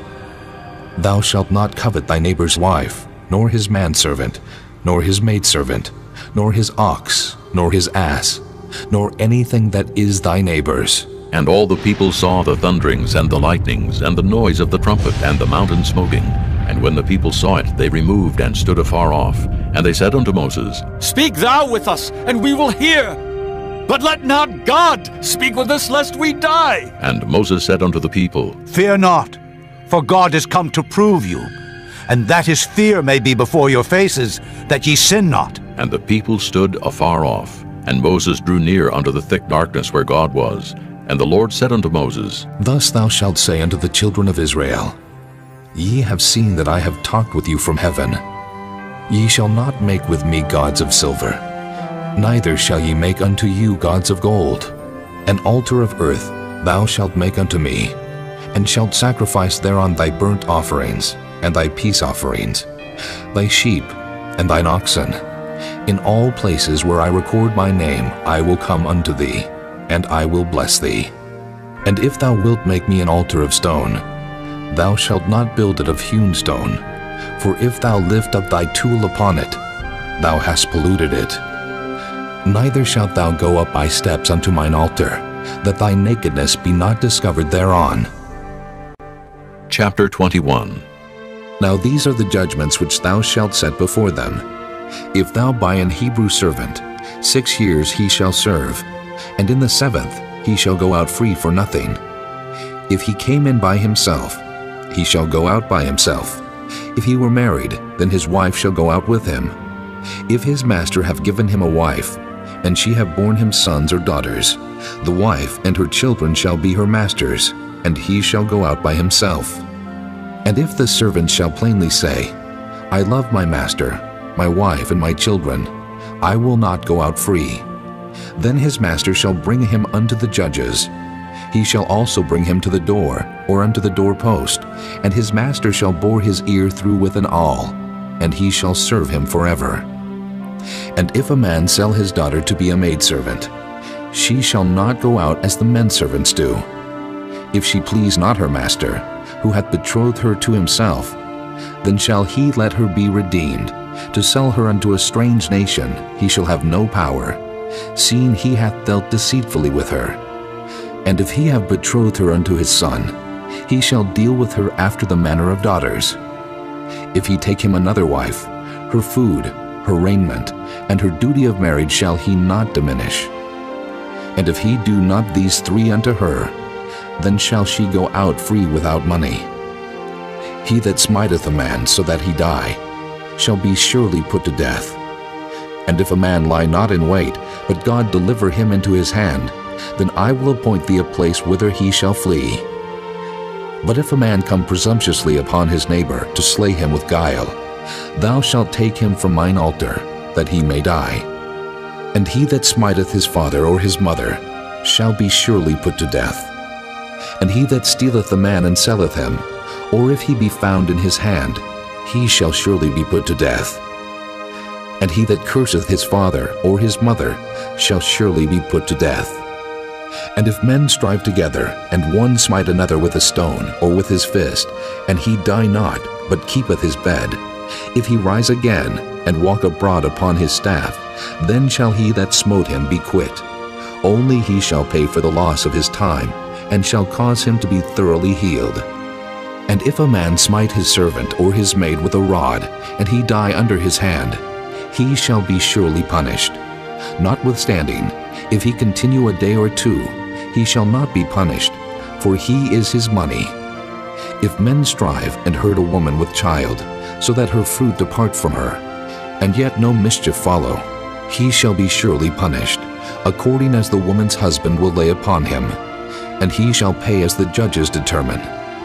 And if any mischief follow, then thou shalt give life for life, eye for eye, tooth for tooth, hand for hand, foot for foot, burning for burning, wound for wound, stripe for stripe.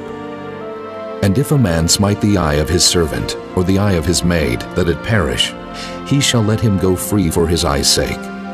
And if he smite out his manservant's tooth, or his maidservant's tooth, he shall let him go free for his tooth's sake.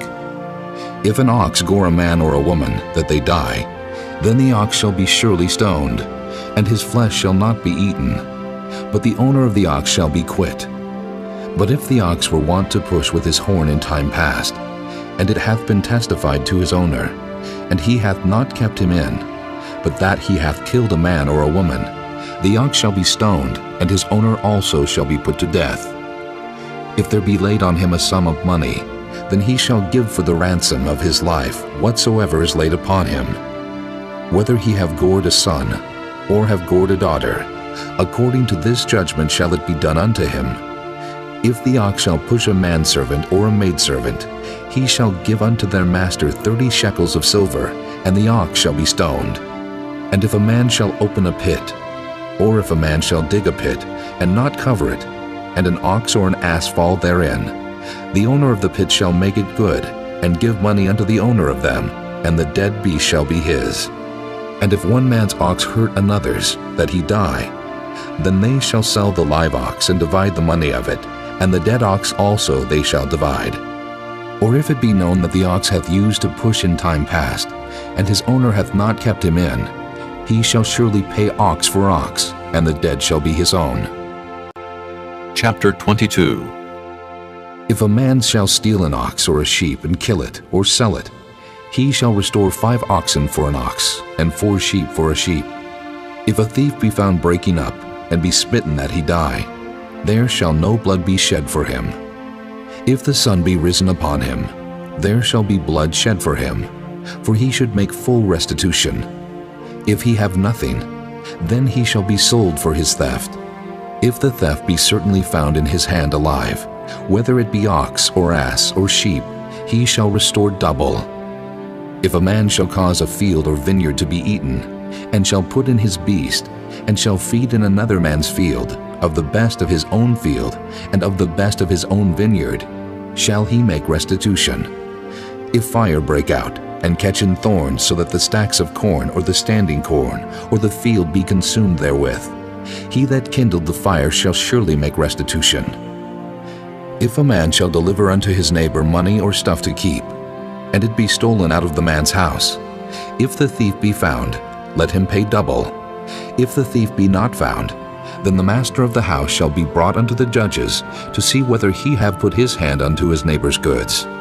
For all manner of trespass, whether it be for ox, for ass, for sheep, for raiment, or for any manner of lost thing which another challengeth to be his, the cause of both parties shall come before the judges, and whom the judges shall condemn, he shall pay double unto his neighbor. If a man deliver unto his neighbor an ass, or an ox, or a sheep, or any beast to keep, and it die, or be hurt, or driven away, no man seeing it, then shall an oath of the Lord be between them both, that he hath not put his hand unto his neighbor's goods, and the owner of it shall accept thereof, and he shall not make it good. And if it be stolen from him, he shall make restitution unto the owner thereof. If it be torn in pieces, then let him bring it for witness, and he shall not make good that which was torn. And if a man borrow aught of his neighbor, and it be hurt or die, the owner thereof being not with it, he shall surely make it good. But if the owner thereof be with it, he shall not make it good. If it be an hired thing, it came for his hire. And if a man entice a maid that is not betrothed, and lie with her, he shall surely endow her to be his wife. If her father utterly refuse to give her unto him, he shall pay money according to the dowry of virgins. Thou shalt not suffer a witch to live. Whosoever lieth with a beast shall surely be put to death. He that sacrificeth unto any god, save unto the Lord only, he shall be utterly destroyed. Thou shalt neither vex a stranger, nor oppress him, for ye were strangers in the land of Egypt. Ye shall not afflict any widow or fatherless child. If thou afflict them in any wise, and they cry at all unto me, I will surely hear their cry, and my wrath shall wax hot, and I will kill you with the sword, and your wives shall be widows, and your children fatherless. If thou lend money to any of my people that is poor by thee, thou shalt not be to him as an usurer, neither shalt thou lay upon him usury. If thou at all take thy neighbor's raiment to pledge, thou shalt deliver it unto him by that the sun goeth down, for that is his covering only. It is his raiment for his skin. Wherein shall he sleep?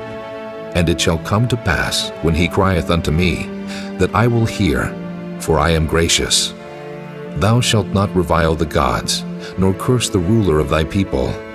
Thou shalt not delay to offer the first of thy ripe fruits, and of thy liquors. The firstborn of thy son shalt thou give unto me. Likewise shalt thou do with thine oxen, and with thy sheep. 7 days it shall be with his dam.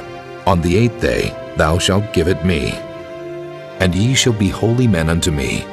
Neither shall ye eat any flesh that is torn of beast in the field. Ye shall cast it to the dogs. Chapter 23. Thou shalt not raise a false report. Put not thine hand with the wicked to be an unrighteous witness. Thou shalt not follow a multitude to do evil, neither shalt thou speak in a cause to decline after many to wrest judgment. Neither shalt thou countenance a poor man in his cause. If thou meet thine enemy's ox or his ass going astray, thou shalt surely bring it back to him again. If thou see the ass of him that hateth thee lying under his burden, and wouldest forbear to help him, thou shalt surely help with him. Thou shalt not wrest the judgment of thy poor in his cause. Keep thee far from a false matter, and the innocent and righteous slay thou not, for I will not justify the wicked. And thou shalt take no gift, for the gift blindeth the wise, and perverteth the words of the righteous. Also thou shalt not oppress a stranger, for ye know the heart of a stranger, seeing ye were strangers in the land of Egypt. And 6 years thou shalt sow thy land, and shalt gather in the fruits thereof. But the 7th year thou shalt let it rest and lie still, that the poor of thy people may eat, and what they leave the beasts of the field shall eat. In like manner thou shalt deal with thy vineyard, and with thy oliveyard. 6 days thou shalt do thy work, and on the 7th day thou shalt rest, that thine ox and thine ass may rest, and the son of thy handmaid, and the stranger may be refreshed. And in all things that I have said unto you be circumspect, and make no mention of the name of other gods, neither let it be heard out of thy mouth. 3 times thou shalt keep a feast unto me in the year. Thou shalt keep the feast of unleavened bread. Thou shalt eat unleavened bread 7 days, as I commanded thee, in the time appointed of the month Abib, for in it thou camest out from Egypt. And none shall appear before me empty. And the feast of harvest, the first fruits of thy labors which thou hast sown in the field, and the feast of ingathering, which is in the end of the year, when thou hast gathered in thy labors out of the field. 3 times in the year all thy males shall appear before the Lord God. Thou shalt not offer the blood of my sacrifice with leavened bread, neither shall the fat of my sacrifice remain until the morning. The first of the first fruits of thy land thou shalt bring into the house of the Lord thy God. Thou shalt not see the kid in his mother's milk. Behold, I send an angel before thee, to keep thee in the way, and to bring thee into the place which I have prepared. Beware of him, and obey his voice. Provoke him not, for he will not pardon your transgressions, for my name is in him. But if thou shalt indeed obey his voice, and do all that I speak, then I will be an enemy unto thine enemies, and an adversary unto thine adversaries. For mine angel shall go before thee, and bring thee in unto the Amorites, and the Hittites, and the Perizzites, and the Canaanites, the Hivites, and the Jebusites, and I will cut them off. Thou shalt not bow down to their gods, nor serve them, nor do after their works. But thou shalt utterly overthrow them, and quite break down their images. And ye shall serve the Lord your God, and he shall bless thy bread and thy water, and I will take sickness away from the midst of thee. There shall nothing cast their young, nor be barren in thy land. The number of thy days I will fulfill. I will send my fear before thee, and will destroy all the people to whom thou shalt come, and I will make all thine enemies turn their backs unto thee. And I will send hornets before thee, which shall drive out the Hivite, the Canaanite, and the Hittite from before thee. I will not drive them out from before thee in 1 year, lest the land become desolate, and the beast of the field multiply against thee. By little and little I will drive them out from before thee, until thou be increased and inherit the land. And I will set thy bounds from the Red Sea, even unto the sea of the Philistines, and from the desert unto the river. For I will deliver the inhabitants of the land into your hand, and thou shalt drive them out before thee. Thou shalt make no covenant with them, nor with their gods. They shall not dwell in thy land, lest they make thee sin against me. For if thou serve their gods, it will surely be a snare unto thee. Chapter 24. And he said unto Moses, Come up unto the Lord, thou, and Aaron, Nadab, and Abihu, and 70 of the elders of Israel, and worship ye afar off. And Moses alone shall come near the Lord, but they shall not come nigh, neither shall the people go up with him. And Moses came and told the people all the words of the Lord, and all the judgments. And all the people answered with one voice and said, All the words which the Lord hath said will we do. And Moses wrote all the words of the Lord, and rose up early in the morning, and builded an altar under the hill, and 12 pillars according to the 12 tribes of Israel. And he sent young men of the children of Israel, which offered burnt offerings, and sacrificed peace offerings of oxen unto the Lord. And Moses took half of the blood, and put it in basins, and half of the blood he sprinkled on the altar. And he took the book of the covenant, and read it in the audience of the people, and they said, All that the Lord hath said will we do, and be obedient. And Moses took the blood, and sprinkled it on the people, and said, Behold, the blood of the covenant, which the Lord hath made with you concerning all these words. Then went up Moses and Aaron, Nadab and Abihu, and 70 of the elders of Israel, and they saw the God of Israel. And there was under his feet as it were a paved work of a sapphire stone, and as it were the body of heaven in his clearness. And upon the nobles of the children of Israel he laid not his hand.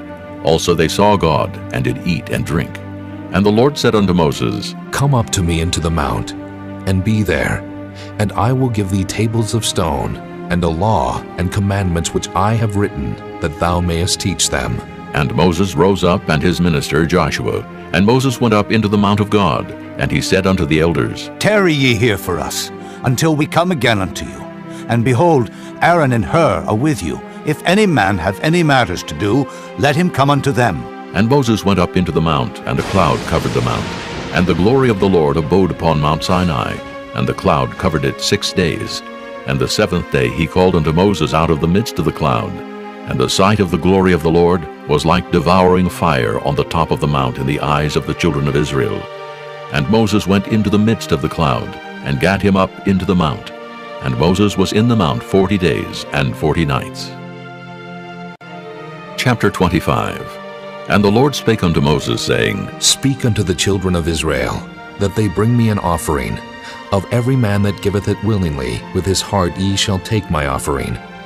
And this is the offering which ye shall take of them: gold, and silver, and brass, and blue, and purple, and scarlet, and fine linen, and goat's hair, and ram skins dyed red, and badger skins, and shittim wood, oil for the light, spices for anointing oil, and for sweet incense, onyx stones, and stones to be set in the ephod, and in the breastplate.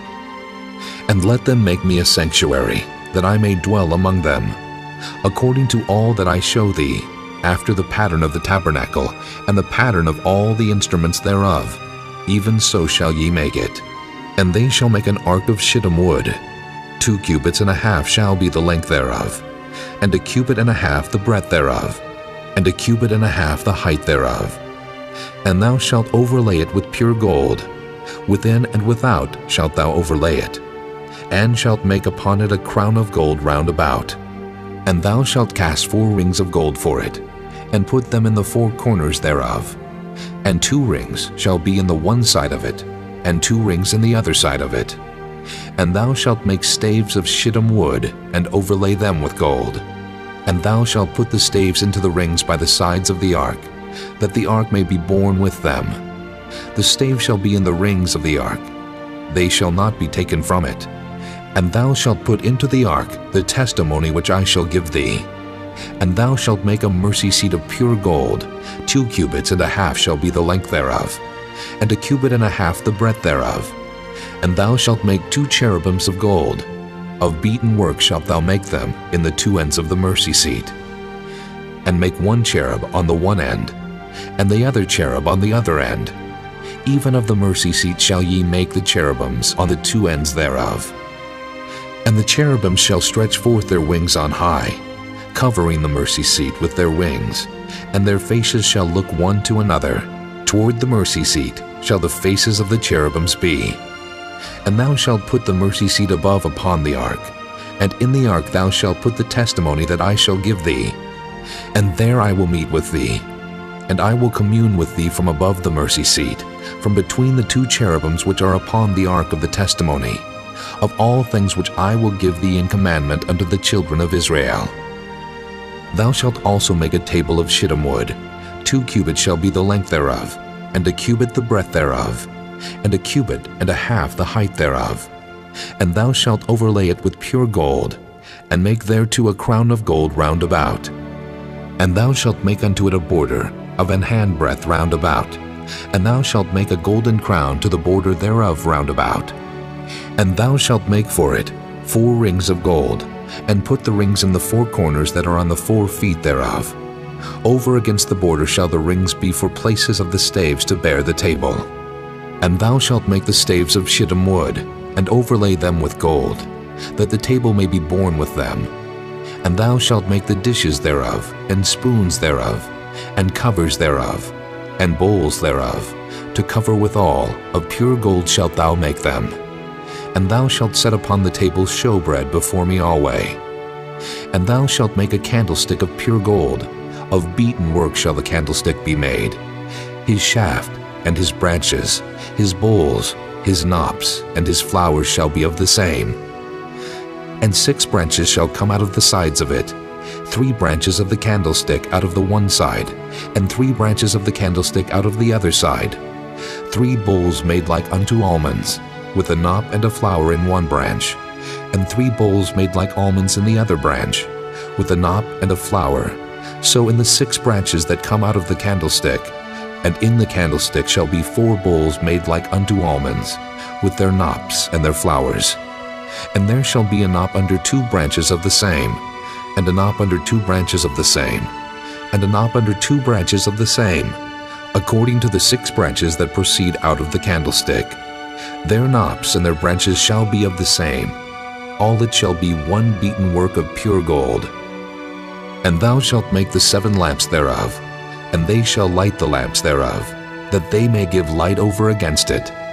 And the tongs thereof, and the snuff dishes thereof, shall be of pure gold.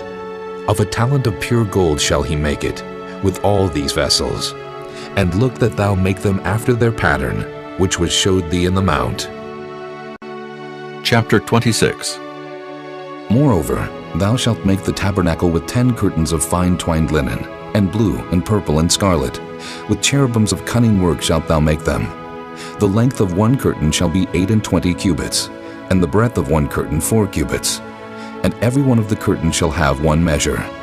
The 5 curtains shall be coupled together, one to another, and other 5 curtains shall be coupled one to another. And thou shalt make loops of blue upon the edge of the one curtain from the selvage in the coupling.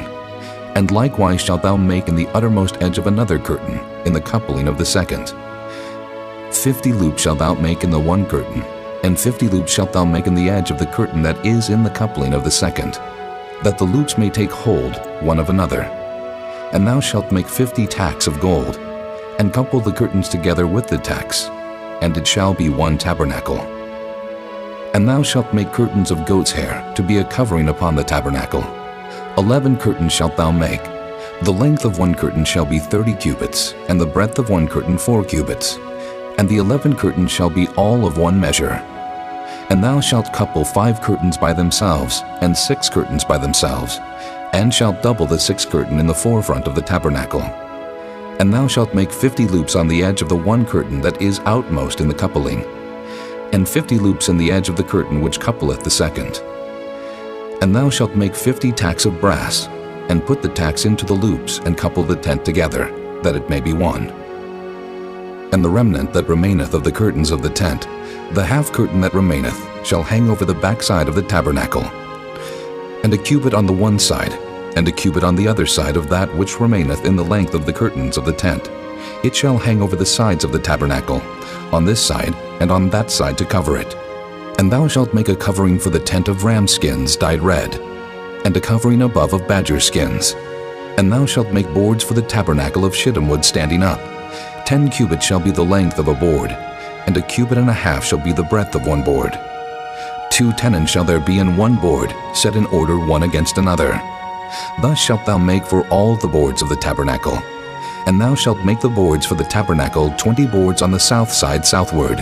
And thou shalt make 40 sockets of silver under the 20 boards, 2 sockets under one board for his 2 tenons, and 2 sockets under another board for his 2 tenons. And for the second side of the tabernacle on the north side there shall be 20 boards. And there 40 sockets of silver, 2 sockets under one board, and 2 sockets under another board. And for the sides of the tabernacle westward, thou shalt make 6 boards. And 2 boards shalt thou make for the corners of the tabernacle in the 2 sides. And they shall be coupled together beneath, and they shall be coupled together above the head of it unto 1 ring. Thus shall it be for them both. They shall be for the 2 corners. And they shall be 8 boards, and their sockets of silver 16 sockets, 2 sockets under 1 board, and 2 sockets under another board. And thou shalt make bars of shittim wood, 5 for the boards of the one side of the tabernacle, and 5 bars for the boards of the other side of the tabernacle, and 5 bars for the boards of the side of the tabernacle, for the 2 sides westward. And the middle bar in the midst of the board shall reach from end to end. And thou shalt overlay the boards with gold, and make their rings of gold for places for the bars. And thou shalt overlay the bars with gold. And thou shalt rear up the tabernacle according to the fashion thereof, which was showed thee in the mount. And thou shalt make a veil of blue, and purple, and scarlet, and fine twined linen of cunning work. With cherubim shall it be made. And thou shalt hang it upon 4 pillars of shittim wood overlaid with gold. Their hooks shall be of gold upon the 4 sockets of silver. And thou shalt hang up the veil under the tacks, that thou mayest bring in thither within the veil the ark of the testimony. And the veil shall divide unto you between the holy place and the most holy. And thou shalt put the mercy seat upon the ark of the testimony in the most holy place. And thou shalt set the table without the veil, and the candlestick over against the table on the side of the tabernacle toward the south. And thou shalt put the table on the north side. And thou shalt make an hanging for the door of the tent, of blue and purple and scarlet, and fine twined linen, wrought with needlework. And thou shalt make for the hanging 5 pillars of shittim wood, and overlay them with gold, and their hooks shall be of gold. And thou shalt cast 5 sockets of brass for them. Chapter 27.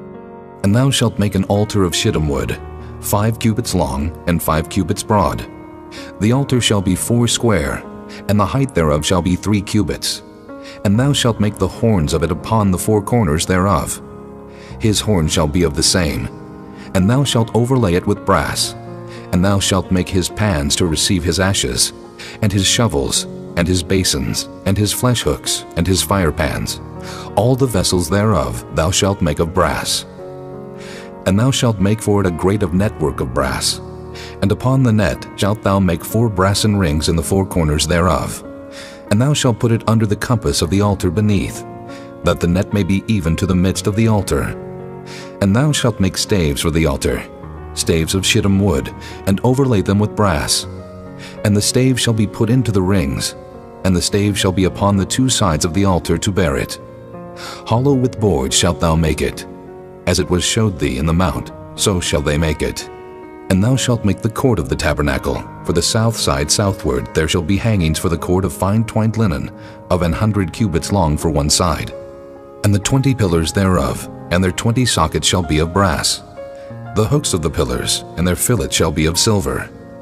And likewise for the north side in length there shall be hangings of 100 cubits long, and his 20 pillars, and their 20 sockets of brass. The hooks of the pillars, and their fillets of silver. And for the breadth of the court on the west side shall be hangings of 50 cubits, their pillars 10, and their sockets 10. And the breadth of the court on the east side eastward shall be 50 cubits. The hangings of one side of the gate shall be 15 cubits, their pillars 3, and their sockets 3.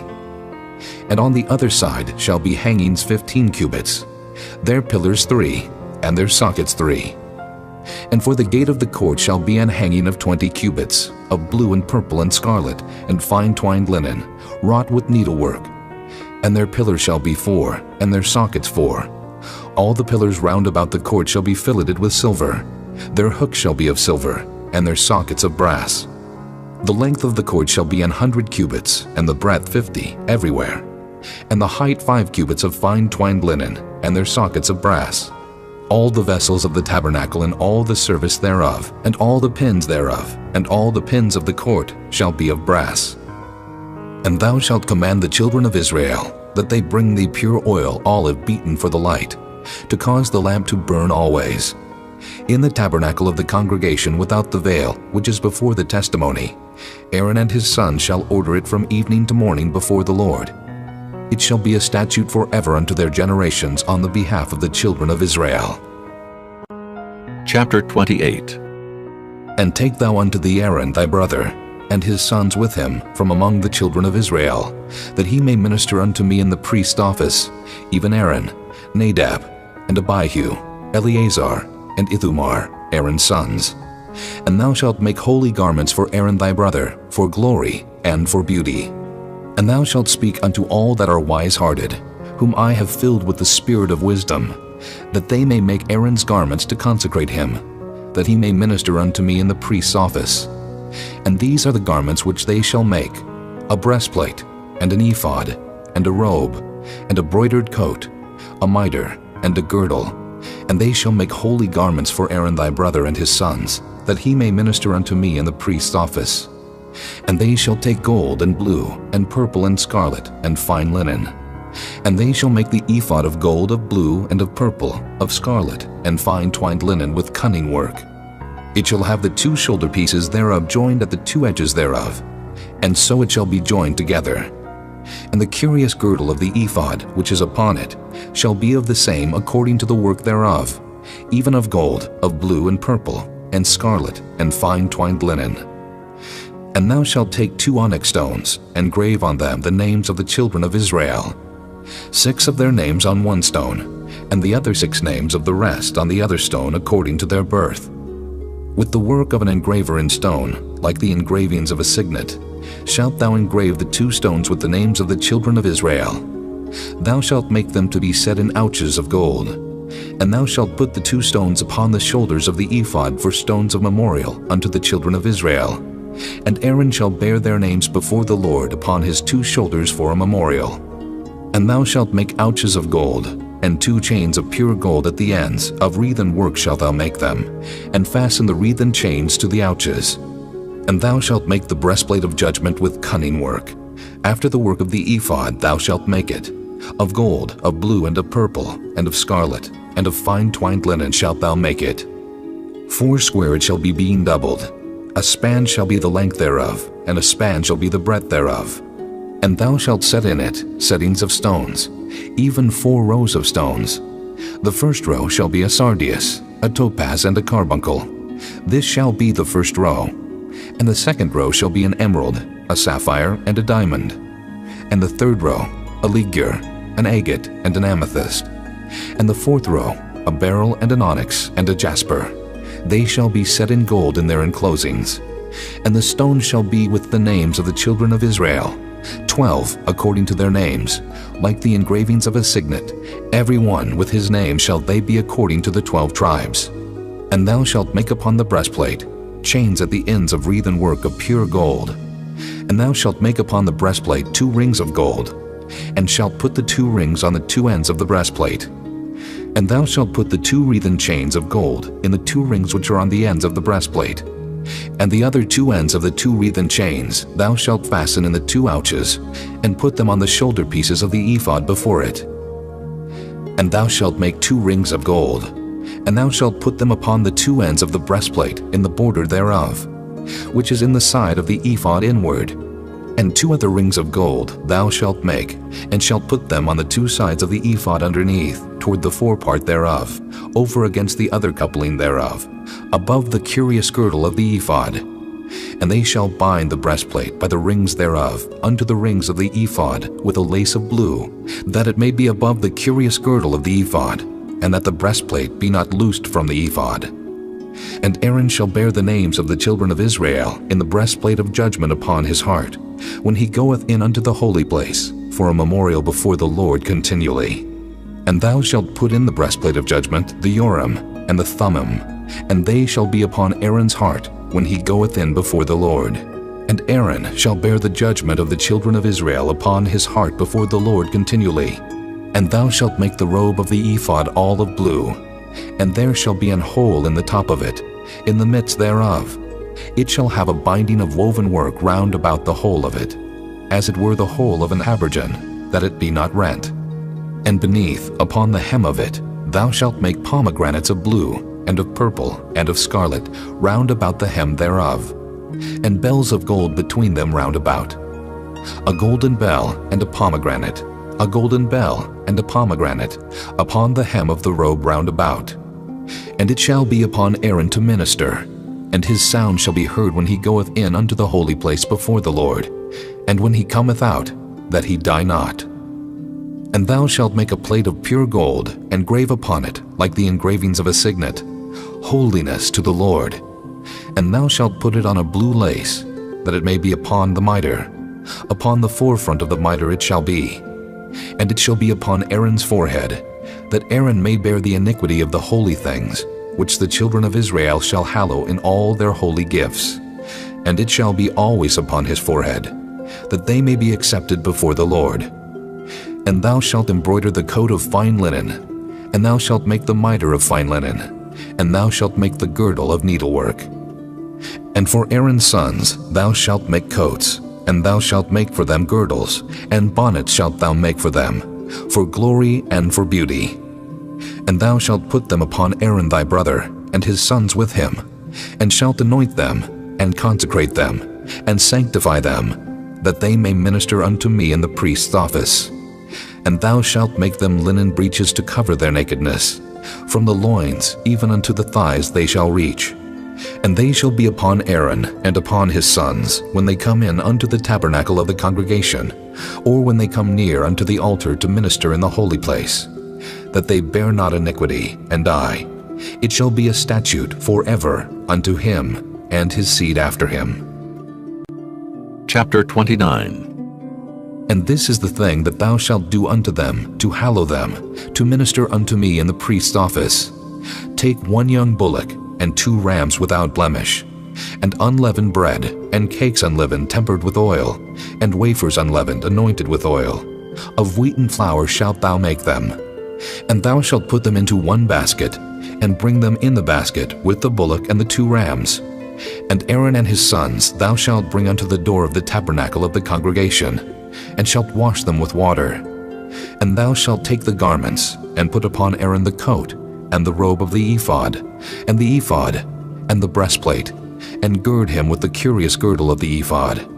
And thou shalt put the mitre upon his head, and put the holy crown upon the mitre.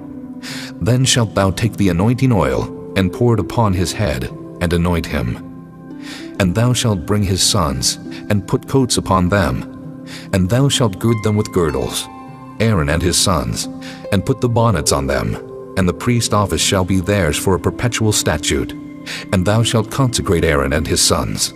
And thou shalt cause a bullock to be brought before the tabernacle of the congregation. And Aaron and his sons shall put their hands upon the head of the bullock.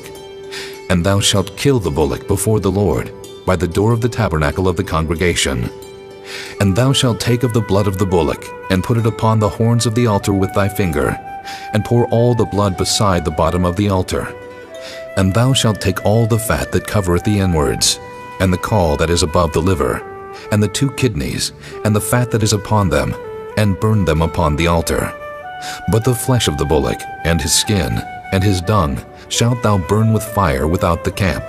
It is a sin offering. Thou shalt also take 1 ram, and Aaron and his sons shall put their hands upon the head of the ram. And thou shalt slay the ram. And thou shalt take his blood, and sprinkle it round about upon the altar. And thou shalt cut the ram in pieces, and wash the inwards of him, and his legs, and put them unto his pieces, and unto his head. And thou shalt burn the whole ram upon the altar. It is a burnt offering unto the Lord.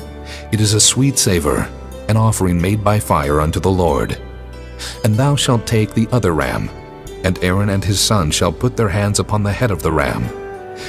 Then shalt thou kill the ram, and take of his blood, and put it upon the tip of the right ear of Aaron, and upon the tip of the right ear of his sons, and upon the thumb of their right hand, and upon the great toe of their right foot, and sprinkle the blood upon the altar round about. And thou shalt take of the blood that is upon the altar, and of the anointing oil, and sprinkle it upon Aaron, and upon his garments, and upon his sons, and upon the garments of his sons with him. And he shall be hallowed, and his garments and his sons' garments with him. Also thou shalt take of the ram the fat and the rump, and the fat that covereth the inwards, and the caul above the liver, and the 2 kidneys, and the fat that is upon them, and the right shoulder, for it is a ram of consecration. And 1 loaf of bread, and 1 cake of oiled bread, and 1 wafer out of the basket of the unleavened bread that is before the Lord. And thou shalt put all in the hands of Aaron, and in the hands of his sons, and shalt wave them for a wave offering before the Lord.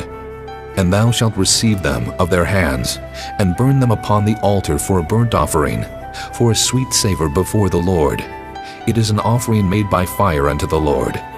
And thou shalt take the breast of the ram of Aaron's consecration, and wave it for a wave offering before the Lord, and it shall be thy part.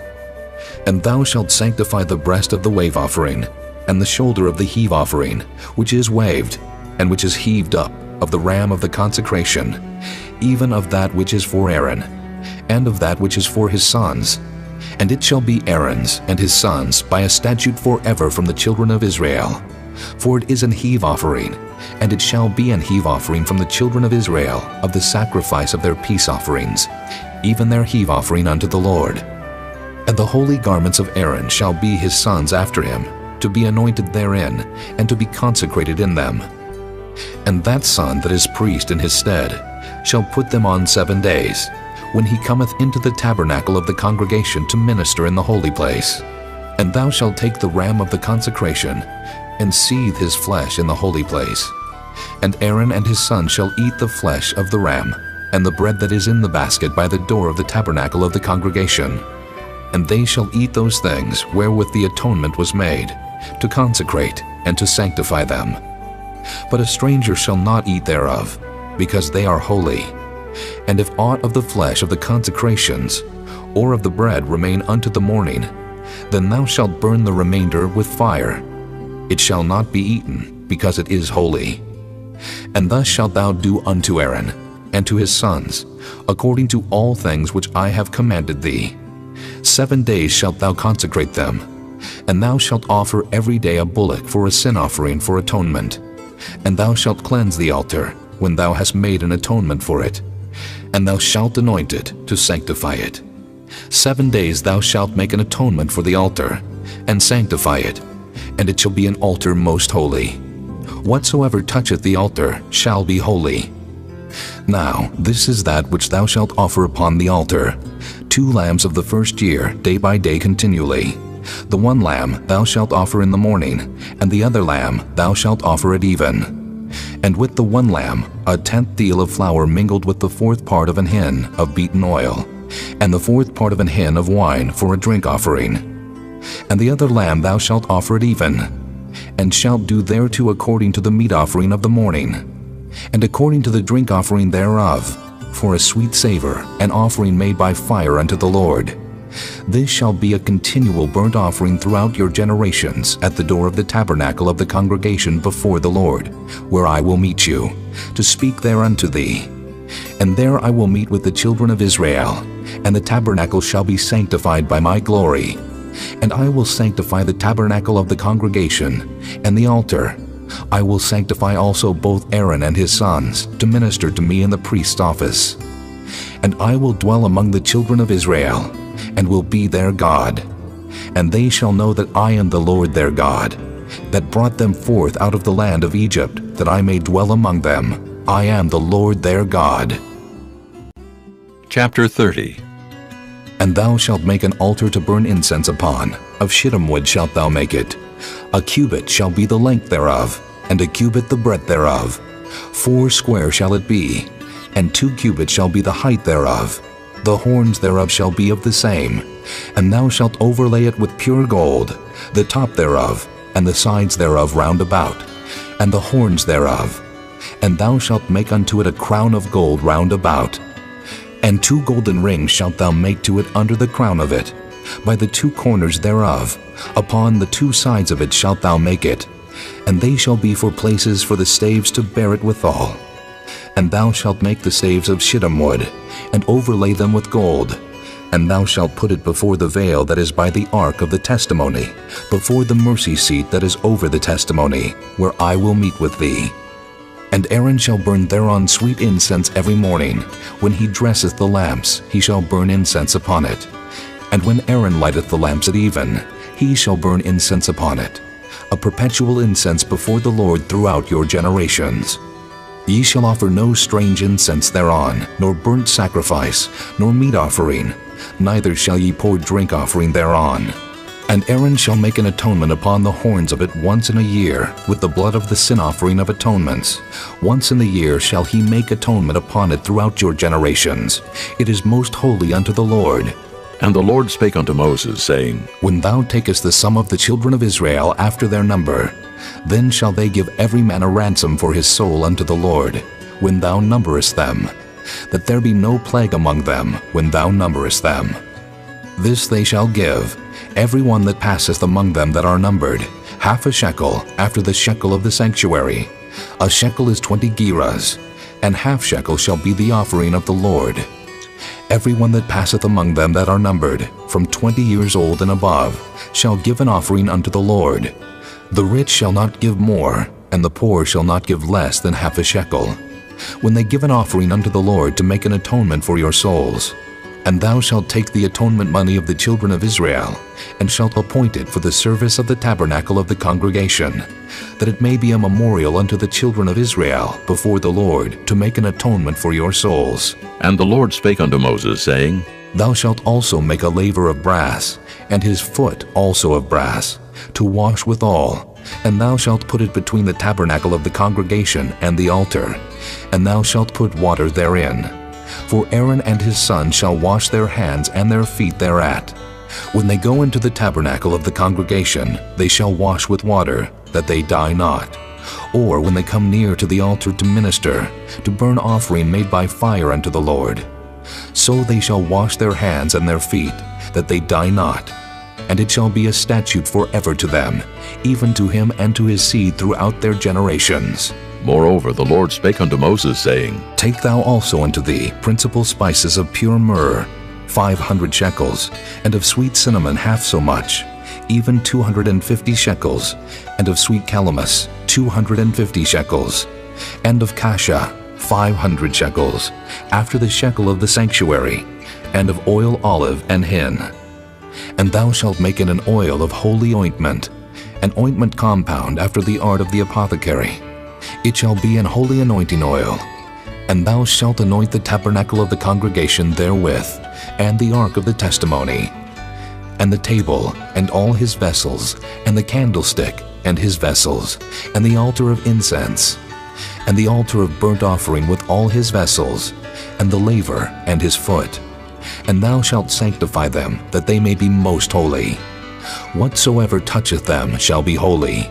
And thou shalt anoint Aaron and his sons, and consecrate them, that they may minister unto me in the priest's office. And thou shalt speak unto the children of Israel, saying, This shall be an holy anointing oil unto me throughout your generations. Upon man's flesh shall it not be poured, neither shall ye make any other like it after the composition of it. It is holy, and it shall be holy unto you.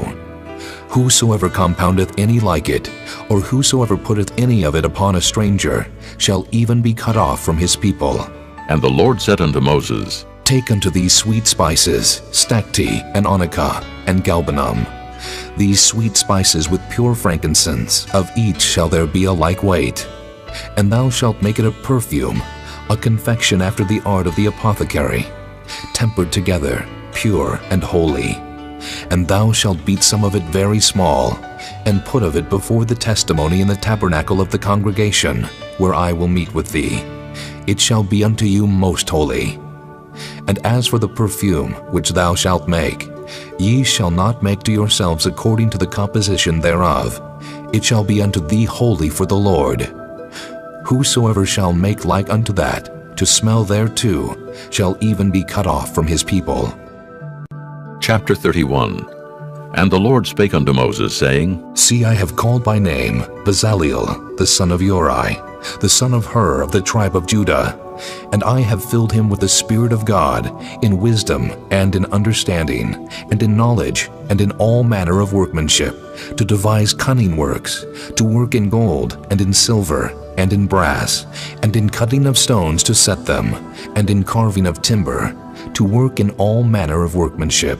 And I, behold, I have given with him Aholiab, the son of Ahisamach, of the tribe of Dan, And in the hearts of all that are wise-hearted I have put wisdom, that they may make all that I have commanded thee. The tabernacle of the congregation, and the ark of the testimony, and the mercy seat that is thereupon, and all the furniture of the tabernacle, and the table, and his furniture, and the pure candlestick with all his furniture, and the altar of incense, and the altar of burnt offering with all his furniture, and the laver and his foot, and the cloths of service, and the holy garments for Aaron the priest, and the garments of his sons to minister in the priest's office, and the anointing oil, and sweet incense for the holy place, according to all that I have commanded thee, shall they do. And the Lord spake unto Moses, saying, Speak thou also unto the children of Israel, saying, Verily, my Sabbaths ye shall keep, for it is a sign between me and you throughout your generations, that ye may know that I am the Lord that doth sanctify you. Ye shall keep the Sabbath therefore, for it is holy unto you. Every one that defileth it shall surely be put to death. For whosoever doeth any work therein, that soul shall be cut off from among his people. 6 days may work be done, but in the seventh is the Sabbath of rest, holy to the Lord. Whosoever doeth any work in the Sabbath day, he shall surely be put to death. Wherefore the children of Israel shall keep the Sabbath, to observe the Sabbath throughout their generations for a perpetual covenant. It is a sign between me and the children of Israel forever. For in 6 days the Lord made heaven and earth, and on the seventh day he rested and was refreshed. And he gave unto Moses, when he had made an end of communing with him upon Mount Sinai, 2 tables of testimony, tables of stone, written with the finger of God. Chapter 32. And when the people saw that Moses delayed to come down out of the mount, the people gathered themselves together unto Aaron, and said unto him, Up, make us gods, which shall go before us. For as for this Moses, the man that brought us up out of the land of Egypt, we wot not what has become of him. And Aaron said unto them, Break off the golden earrings, which are in the ears of your wives, of your sons, and of your daughters, and bring them unto me. And all the people brake off the golden earrings which were in their ears, and brought them unto Aaron. And he received them at their hand, and fashioned it with a graving tool, after he had made it a molten calf. And they said, These be thy gods, O Israel, which brought thee up out of the land of Egypt. And when Aaron saw it, he built an altar before it, and Aaron made proclamation and said, Tomorrow is a feast to the Lord. And they rose up early on the morrow, and offered burnt offerings, and brought peace offerings. And the people sat down to eat and to drink, and rose up to play. And the Lord said unto Moses, Go, get thee down, for thy people which thou broughtest out of the land of Egypt have corrupted themselves. They have turned aside quickly out of the way which I commanded them. They have made them a molten calf, and have worshipped it, and have sacrificed thereunto, and said, These be thy gods, O Israel, which have brought thee up out of the land of Egypt. And the Lord said unto Moses, I have seen this people, and, behold, it is a stiff-necked people.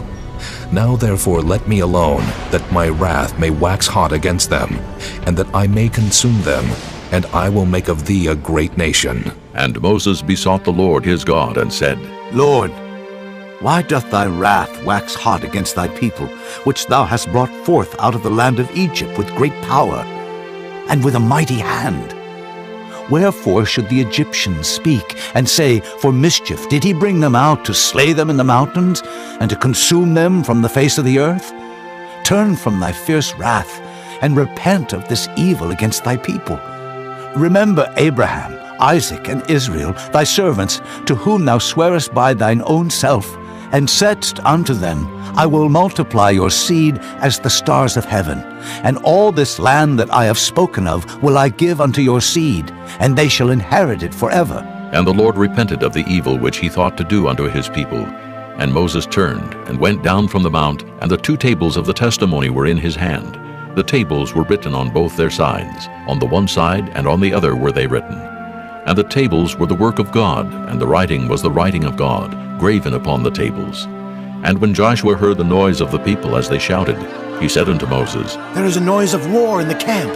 And he said, It is not the voice of them that shout for mastery, neither is it the voice of them that cry for being overcome, but the noise of them that sing do I hear. And it came to pass, as soon as he came nigh unto the camp, that he saw the calf and the dancing. And Moses' anger waxed hot, and he cast the tables out of his hands, and brake them beneath the mount. And he took the calf which they had made, and burnt it in the fire, and ground it to powder, and strawed it upon the water, and made the children of Israel drink of it. And Moses said unto Aaron, What did this people unto thee, that thou hast brought so great a sin upon them? And Aaron said, Let not the anger of my lord wax hot. Thou knowest the people, that they are set on mischief. For they said unto me, Make us gods which shall go before us. For as for this Moses, the man that brought us up out of the land of Egypt, we wot not what is become of him. And I said unto them, Whosoever hath any gold, let them break it off. So they gave it me. Then I cast it into the fire, and there came out this calf. And when Moses saw that the people were naked, for Aaron had made them naked unto their shame among their enemies, then Moses stood in the gate of the camp, and said, Who is on the Lord's side? Let him come unto me. And all the sons of Levi gathered themselves together unto him. And he said unto them, Thus saith the Lord God of Israel, Put every man his sword by his side, and go in and out from gate to gate throughout the camp, and slay every man his brother, and every man his companion, and every man his neighbor. And the children of Levi did according to the word of Moses. And there fell of the people that day about 3,000 men. For Moses had said, Consecrate yourselves today to the Lord, even every man upon his son, and upon his brother, that he may bestow upon you a blessing this day. And it came to pass on the morrow, that Moses said unto the people, Ye have sinned a great sin. And now I will go up unto the Lord. Peradventure I shall make an atonement for your sin. And Moses returned unto the Lord, and said, Oh, this people have sinned a great sin, and have made them gods of gold. Yet now, if thou wilt forgive their sin, and if not, blot me, I pray thee, out of thy book which thou hast written. And the Lord said unto Moses, Whosoever hath sinned against me, him will I blot out of my book. Therefore now go, lead the people unto the place of which I have spoken unto thee. Behold, mine angel shall go before thee. Nevertheless, in the day when I visit, I will visit their sin upon them. And the Lord plagued the people, because they made the calf which Aaron made. Chapter 33. And the Lord said unto Moses, Depart, and go up hence, thou and the people which thou hast brought up out of the land of Egypt, unto the land which I swear unto Abraham, to Isaac, and to Jacob, saying, Unto thy seed will I give it. And I will send an angel before thee, and I will drive out the Canaanite, the Amorite, and the Hittite, and the Perizzite, the Hivite, and the Jebusite, unto a land flowing with milk and honey. For I will not go up in the midst of thee, for thou art a stiff-necked people, lest I consume thee in the way. And when the people heard these evil tidings, they mourned, and no man did put on him his ornaments, for the Lord had said unto Moses, Say unto the children of Israel, Ye are a stiff-necked people. I will come up into the midst of thee in a moment, and consume thee. Therefore now put off thy ornaments from thee, that I may know what to do unto thee. And the children of Israel stripped themselves of their ornaments by the Mount Horeb. And Moses took the tabernacle, and pitched it without the camp, afar off from the camp, and called it the tabernacle of the congregation. And it came to pass that every one which sought the Lord went out unto the tabernacle of the congregation, which was without the camp. And it came to pass, when Moses went out unto the tabernacle, that all the people rose up, and stood every man at his tent door, and looked after Moses until he was gone into the tabernacle. And it came to pass, as Moses entered into the tabernacle, the cloudy pillar descended, and stood at the door of the tabernacle, and the Lord talked with Moses. And all the people saw the cloudy pillar stand at the tabernacle door, and all the people rose up and worshipped, every man in his tent door. And the Lord spake unto Moses face to face, as a man speaketh unto his friend. And he turned again into the camp. But his servant Joshua the son of Nun, a young man, departed not out of the tabernacle. And Moses said unto the Lord, See, thou sayest unto me, Bring up this people. And thou hast not let me know whom thou wilt send with me. Yet thou hast said, I know thee by name, and thou hast also found grace in my sight. Now, therefore, I pray thee, if I have found grace in thy sight, show me now thy way, that I may know thee, that I may find grace in thy sight, and consider that this nation is thy people. And he said, My presence shall go with thee, and I will give thee rest. And he said unto him, If thy presence go not with me, carry us not up hence. For wherein shall it be known here that I and thy people have found grace in thy sight? Is it not in that thou goest with us? So shall we be separated, I and thy people, from all the people that are upon the face of the earth. And the Lord said unto Moses, I will do this thing also that thou hast spoken, for thou hast found grace in my sight, and I know thee by name. And he said, I beseech thee, show me thy glory. And he said, I will make all my goodness pass before thee, and I will proclaim the name of the Lord before thee, and will be gracious to whom I will be gracious, and will show mercy on whom I will show mercy. And he said, Thou canst not see my face, for there shall no man see me and live. And the Lord said, Behold, there is a place by me, and thou shalt stand upon a rock. And it shall come to pass, while my glory passeth by, that I will put thee in a cleft of the rock, and will cover thee with my hand while I pass by. And I will take away mine hand, and thou shalt see my back parts, but my face shall not be seen. This concludes disc number 5. Chapter 34. And the Lord said unto Moses, Hew thee 2 tables of stone like unto the first, and I will write upon these tables the words that were in the first tables which thou breakest. And be ready in the morning, and come up in the morning unto Mount Sinai, and present thyself there to me in the top of the mount. And no man shall come up with thee, neither let any man be seen throughout all the mount, neither let the flocks nor herds feed before that mount. And he hewed 2 tables of stone like unto the first. And Moses rose up early in the morning, and went up unto Mount Sinai, as the Lord had commanded him, and took in his hand the 2 tables of stone. And the Lord descended in the cloud, and stood with him there, and proclaimed the name of the Lord.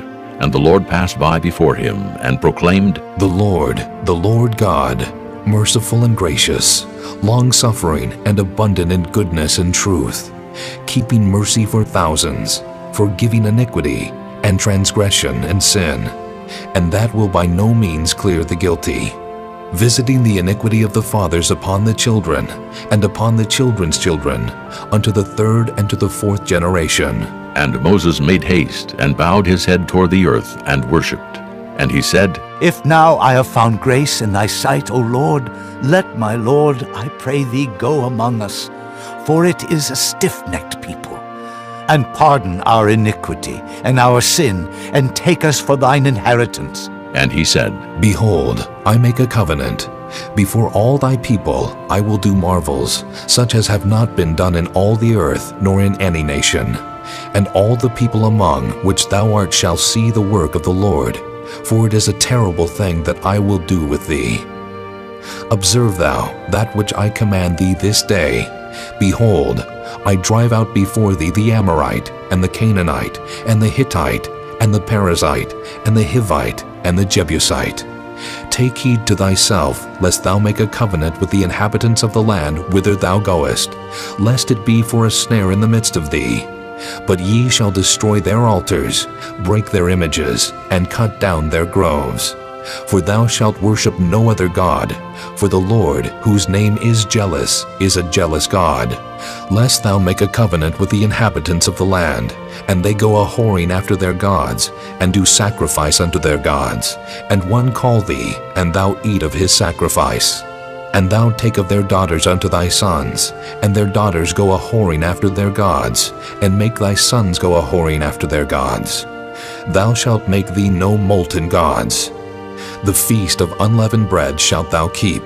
7 days thou shalt eat unleavened bread, as I commanded thee in the time of the month Abib. For in the month Abib thou camest out from Egypt. All that openeth the matrix is mine, and every firstling among thy cattle, whether ox or sheep that is male.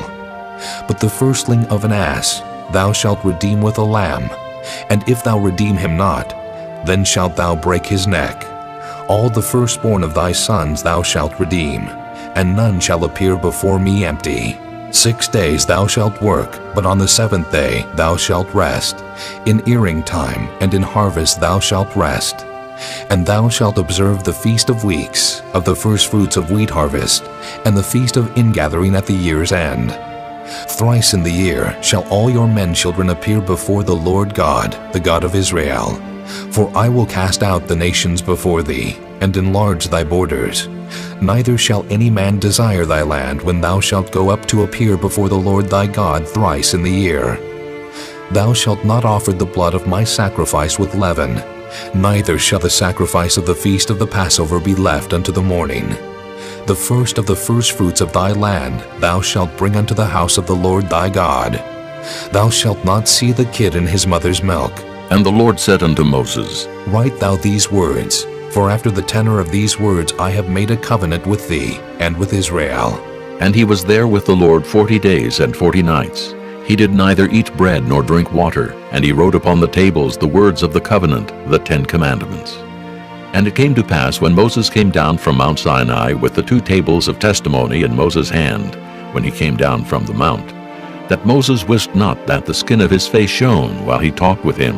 And when Aaron and all the children of Israel saw Moses, behold, the skin of his face shone, and they were afraid to come nigh him. And Moses called unto them, and Aaron and all the rulers of the congregation returned unto him, and Moses talked with them. And afterward all the children of Israel came nigh, and he gave them in commandment all that the Lord had spoken with him in Mount Sinai. Until Moses had done speaking with them, he put a veil on his face. But when Moses went in before the Lord to speak with him, he took the veil off until he came out. And he came out and spake unto the children of Israel that which he was commanded. And the children of Israel saw the face of Moses, that the skin of Moses' face shone. And Moses put the veil upon his face again, until he went in to speak with him. Chapter 35. And Moses gathered all the congregation of the children of Israel together, and said unto them, These are the words which the Lord hath commanded, that ye should do them. 6 days shall work be done, but on the 7th day there shall be to you an holy day, a Sabbath of rest to the Lord. Whosoever doeth work therein shall be put to death. Ye shall kindle no fire throughout your habitations upon the Sabbath day. And Moses spake unto all the congregation of the children of Israel, saying, This is the thing which the Lord commanded, saying, Take ye from among you an offering unto the Lord. Whosoever is of a willing heart, let him bring it, an offering of the Lord, gold and silver and brass and blue and purple and scarlet and fine linen and goat's hair and ram's skins dyed red and badger's skins and shittim wood and oil for the light and spices for anointing oil and for the sweet incense and onyx stones and stones to be set for the ephod and for the breastplate. And every wise-hearted among you shall come and make all that the Lord hath commanded, the tabernacle, his tent and his covering, his tacks and his boards, his bars, his pillars and his sockets, the ark and the staves thereof, with the mercy seat and the veil of the covering, the table and his staves and all his vessels, and the showbread, the candlestick also for the light, and his furniture, and his lamps, with the oil for the light, and the incense altar, and his staves, and the anointing oil, and the sweet incense, and the hanging for the door at the entering in of the tabernacle, the altar of burnt offering, with his brazen grate, his staves, and all his vessels, the laver and his foot, the hangings of the court, his pillars and their sockets, and the hanging for the door of the court, the pins of the tabernacle, and the pins of the court, and their cords, the cloths of service to do service in the holy place, the holy garments for Aaron the priest, and the garments of his sons to minister in the priest's office. And all the congregation of the children of Israel departed from the presence of Moses, and they came, every one whose heart stirred him up, and every one whom his spirit made willing, and they brought the Lord's offering to the work of the tabernacle of the congregation, and for all his service, and for the holy garments. And they came, both men and women, as many as were willing-hearted, and brought bracelets and earrings and rings and tablets, all jewels of gold. And every man that offered an offering of gold unto the Lord. And every man with whom was found blue and purple and scarlet and fine linen and goat's hair and red skins of rams and badger skins brought them. Every one that did offer an offering of silver and brass brought the Lord's offering. And every man with whom was found shittim wood for any work of the service brought it. And all the women that were wise-hearted did spin with their hands, and brought that which they had spun, both of blue and of purple and of scarlet, and of fine linen. And all the women whose hearts stirred them up in wisdom spun goat's hair. And the rulers brought onyx stones, and stones to be set for the ephod and for the breastplate, and spice and oil for the light, and for the anointing oil, and for the sweet incense. The children of Israel brought a willing offering unto the Lord, every man and woman whose heart made them willing to bring for all manner of work, which the Lord had commanded to be made by the hand of Moses. And Moses said unto the children of Israel, See, the Lord hath called by name Bezaleel, the son of Uri, the son of Hur, of the tribe of Judah. And he hath filled him with the Spirit of God, in wisdom, in understanding, and in knowledge, and in all manner of workmanship, and to devise curious works, to work in gold, and in silver, and in brass, and in the cutting of stones, to set them, and in carving of wood, to make any manner of cunning work. And he hath put in his heart that he may teach both he and Aholiab, the son of Ahisamach, of the tribe of Dan. Them hath he filled with wisdom of heart, to work all manner of work, of the engraver, and of the cunning workman, and of the embroiderer, in blue and in purple, in scarlet and in fine linen, and of the weaver, even of them that do any work, and of those that devise cunning work. Chapter 36. Then wrought Bezaleel and Aholiab, and every wise-hearted man in whom the Lord put wisdom and understanding, to know how to work all manner of work for the service of the sanctuary, according to all that the Lord had commanded. And Moses called Bezaleel and Aholiab, and every wise-hearted man, in whose heart the Lord had put wisdom, even every one whose heart stirred him up to come unto the work to do it. And they received of Moses all the offering which the children of Israel had brought for the work of the service of the sanctuary, to make it withal. And they brought yet unto him free offerings every morning. And all the wise men that wrought all the work of the sanctuary came every man from his work which they made. And they spake unto Moses, saying, The people bring much more than enough for the service of the work, which the Lord commanded to make. And Moses gave commandment, and they caused it to be proclaimed throughout the camp, saying, Let neither man nor woman make any more work for the offering of the sanctuary. So the people were restrained from bringing, for the stuff they had was sufficient for all the work to make it, and too much. And every wise-hearted man among them that wrought the work of the tabernacle made 10 curtains of fine twined linen, and blue, and purple, and scarlet. With cherubims of cunning work made he them. The length of one curtain was 20 cubits, and the breadth of one curtain 4 cubits. The curtains were all of one size. And he coupled the 5 curtains one unto another, and the other 5 curtains he coupled one unto another. And he made loops of blue on the edge of one curtain from the selvage in the coupling. Likewise he made in the uttermost side of another curtain, in the coupling of the second. 50 loops made he in one curtain, and 50 loops made he in the edge of the curtain which was in the coupling of the second. The loops held one curtain to another. And he made 50 tacks of gold, and coupled the curtains one unto another with the tacks, so it became one tabernacle. And he made curtains of goat's hair for the tent over the tabernacle. 11 curtains he made them. The length of one curtain was 30 cubits, and 4 cubits was the breadth of one curtain. The 11 curtains were of one size. And he coupled 5 curtains by themselves, and 6 curtains by themselves. And he made 50 loops upon the uttermost edge of the curtain in the coupling. And 50 loops made he upon the edge of the curtain which coupleth the second. And he made 50 tacks of brass to couple the tent together, that it might be one. And he made a covering for the tent of ram skin dyed red, and a covering of badger skin above that. And he made boards for the tabernacle of shittim wood standing up. The length of a board was 10 cubits, and the breadth of a board was 1 cubit and a half. One board had 2 tenons, equally distant one from another. Thus did he make for all the boards of the tabernacle. And he made boards for the tabernacle, 20 boards for the south side southward. And 40 sockets of silver he made under the 20 boards, 2 sockets under one board for his 2 tenons, and 2 sockets under another board for his 2 tenons. And for the other side of the tabernacle, which is toward the north corner, he made 20 boards, and there 40 sockets of silver, 2 sockets under one board, and 2 sockets under another board. And for the sides of the tabernacle westward, he made 6 boards. And 2 boards made he for the corners of the tabernacle in the 2 sides. and they were coupled beneath and coupled together at the head thereof to one ring. Thus he did to both of them in both the corners. And there were 8 boards, and their sockets were 16 sockets of silver, under every board 2 sockets.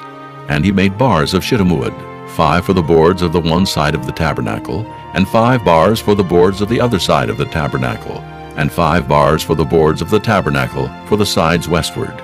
And he made the middle bar to shoot through the boards from the one end to the other. And he overlaid the boards with gold, and made their rings of gold to be places for the bars, and overlaid the bars with gold. And he made a veil of blue and purple and scarlet and fine twined linen. With cherubims made he it of cunning work. And he made thereunto 4 pillars of shittim wood, and overlaid them with gold. Their hooks were of gold. And he cast for them 4 sockets of silver. And he made an hanging for the tabernacle door of blue and purple and scarlet, and fine twined linen of needlework, and the 5 pillars of it with their hooks. And he overlaid their chapiters and their fillets with gold, but their 5 sockets were of brass. Chapter 37. And Bezaleel made the ark of shittim wood. 2 cubits and a half was the length of it, and 1 cubit and a half the breadth of it, and 1 cubit and a half the height of it. And he overlaid it with pure gold within and without, and made a crown of gold to it round about. And he cast for it 4 rings of gold to be set by the 4 corners of it, even 2 rings upon the one side of it, and 2 rings upon the other side of it. And he made staves of shittim wood, and overlaid them with gold. And he put the staves into the rings by the sides of the ark, to bear the ark. And he made the mercy seat of pure gold. 2 cubits and a half was the length thereof, and 1 cubit and a half the breadth thereof. And he made 2 cherubims of gold, beaten out of one piece made he them, on the 2 ends of the mercy seat. 1 cherub on the end on this side, and another cherub on the other end on that side. Out of the mercy seat made he the cherubims on the 2 ends thereof. And the cherubims spread out their wings on high, and covered with their wings over the mercy seat, with their faces one to another. Even to the mercy seatward were the faces of the cherubims. And he made the table of shittim wood. 2 cubits was the length thereof, and 1 cubit the breadth thereof, and 1 cubit and a half the height thereof. And he overlaid it with pure gold, and made thereunto a crown of gold round about. Also he made thereunto a border of an handbreadth round about, and made a crown of gold for the border thereof round about. And he cast for it 4 rings of gold, and put the rings upon the 4 corners that were in the 4 feet thereof. Over against the border were the rings, the places for the staves to bear the table. And he made the staves of shittim wood, and overlaid them with gold to bear the table. And he made the vessels which were upon the table, his dishes and his spoons and his bowls, and his covers to cover withal, of pure gold. And he made the candlestick of pure gold, of beaten work made he the candlestick. His shaft and his branch, his bowls, his knops, and his flowers were of the same, and 6 branches going out of the sides thereof, 3 branches of the candlestick out of the one side thereof, and 3 branches of the candlestick out of the other side thereof. 3 bowls made after the fashion of almonds in one branch, a knop and a flower, and 3 bowls made like almonds in another branch, a knop and a flower. So throughout the 6 branches going out of the candlestick. And in the candlestick were 4 bowls made like almonds, his knops and his flowers, and a knop under 2 branches of the same, and a knop under 2 branches of the same, and a knop under 2 branches of the same, according to the 6 branches going out of it. Their knops and their branches were of the same. All of it was one beaten work of pure gold. And he made his 7 lamps and his snuffers, and his snuff dishes of pure gold.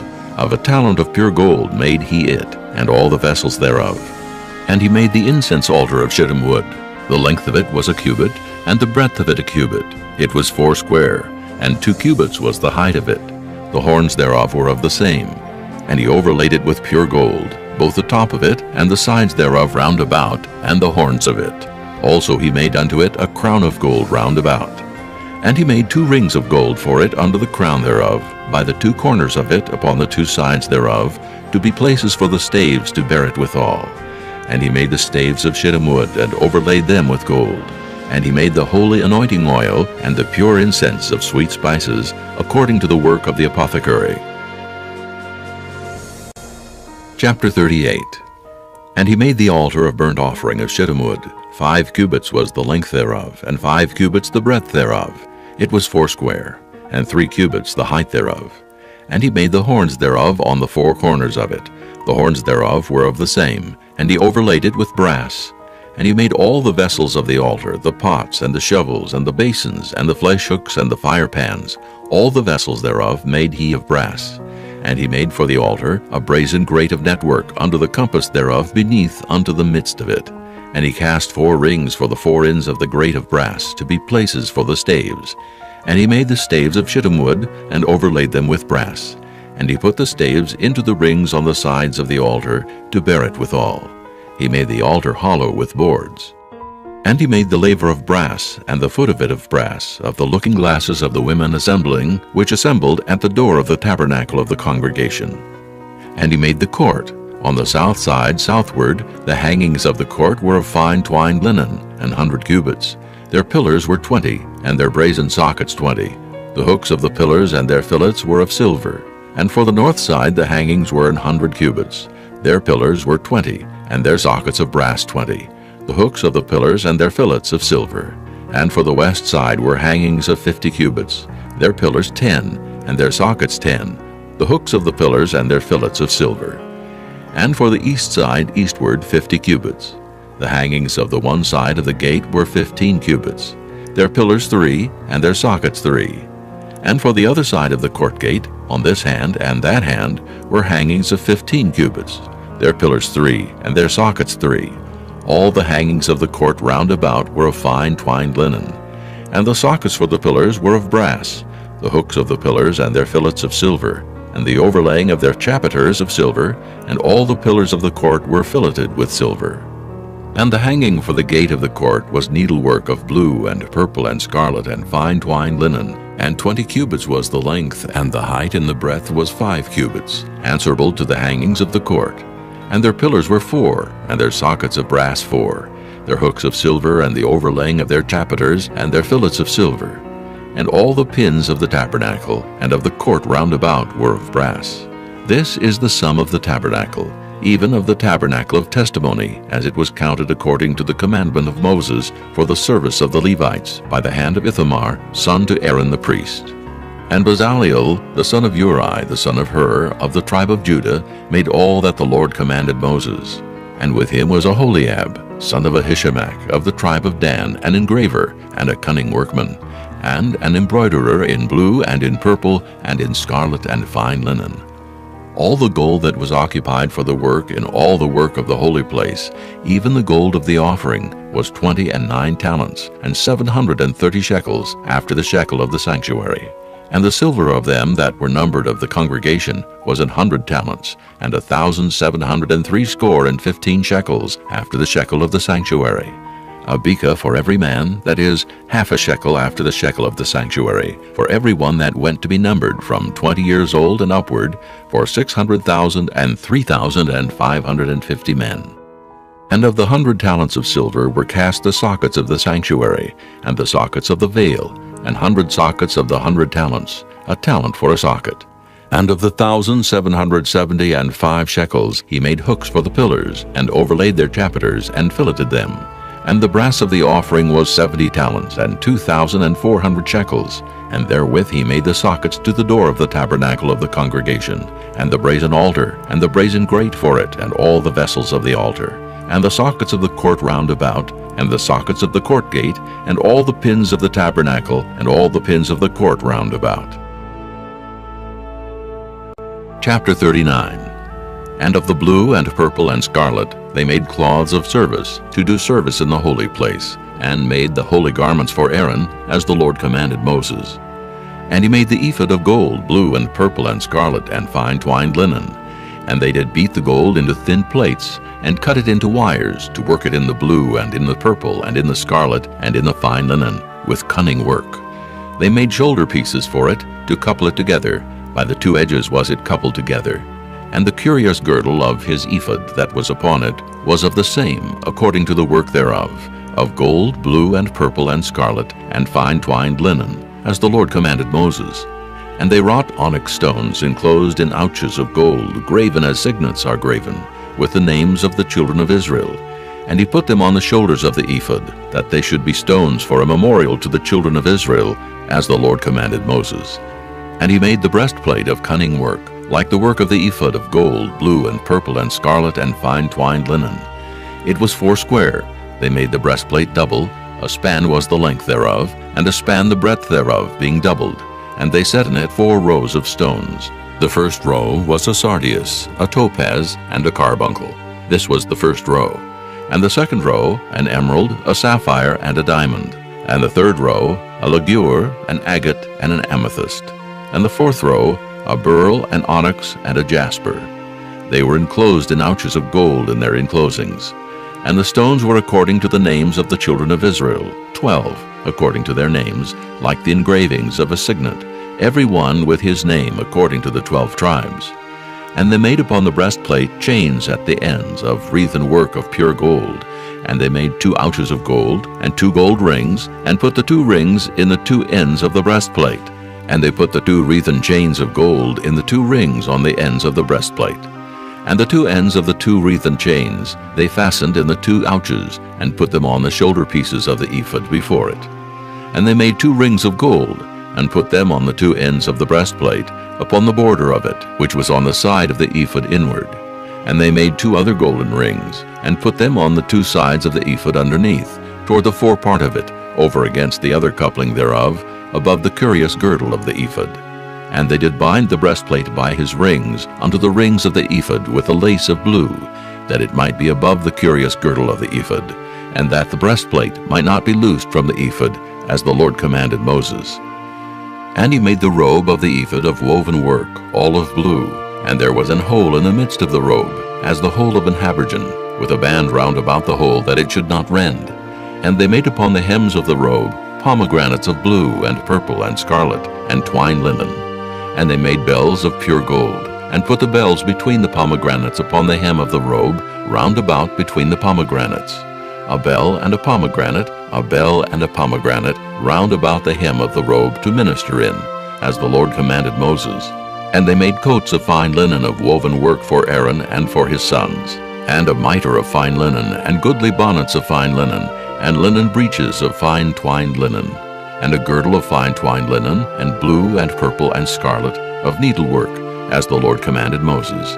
And they made the plate of the holy crown of pure gold, and wrote upon it a writing, like to the engravings of a signet, Holiness to the Lord. And they tied unto it a lace of blue, to fasten it on high upon the mitre, as the Lord commanded Moses. Thus was all the work of the tabernacle of the tent of the congregation finished.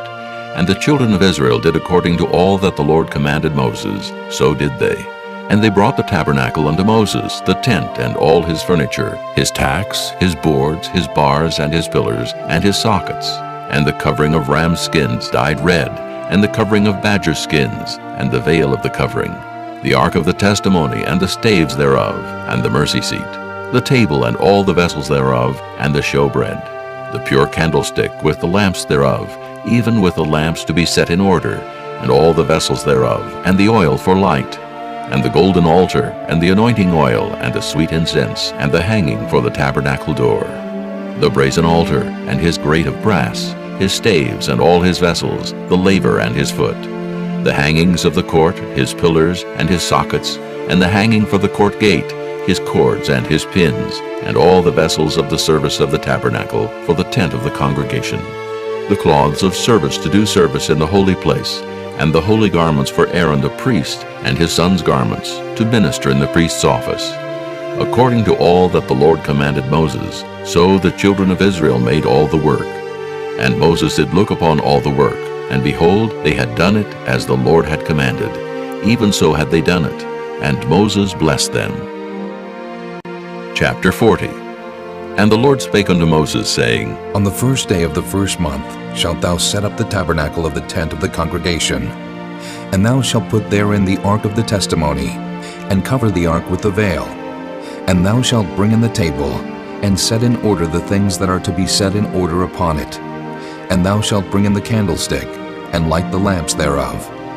And thou shalt set the altar of gold for the incense before the ark of the testimony, and put the hanging of the door to the tabernacle. And thou shalt set the altar of the burnt offering before the door of the tabernacle of the tent of the congregation. And thou shalt set the laver between the tent of the congregation and the altar, and shalt put water therein. And thou shalt set up the court round about, and hang up the hanging at the court gate. And thou shalt take the anointing oil, and anoint the tabernacle, and all that is therein, and shalt hallow it, and all the vessels thereof, and it shall be holy.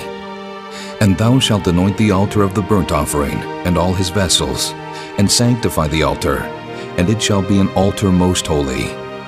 And thou shalt anoint the laver and his foot, and sanctify it. And thou shalt bring Aaron and his sons unto the door of the tabernacle of the congregation, and wash them with water. And thou shalt put upon Aaron the holy garments, and anoint him, and sanctify him, that he may minister unto me in the priest's office. And thou shalt bring his sons, and clothe them with coats. And thou shalt anoint them, as thou didst anoint their father, that they may minister unto me in the priest's office. For their anointing shall surely be an everlasting priesthood throughout their generations. Thus did Moses, according to all that the Lord commanded him, so did he. And it came to pass in the first month, in the second year, on the first day of the month, that the tabernacle was reared up.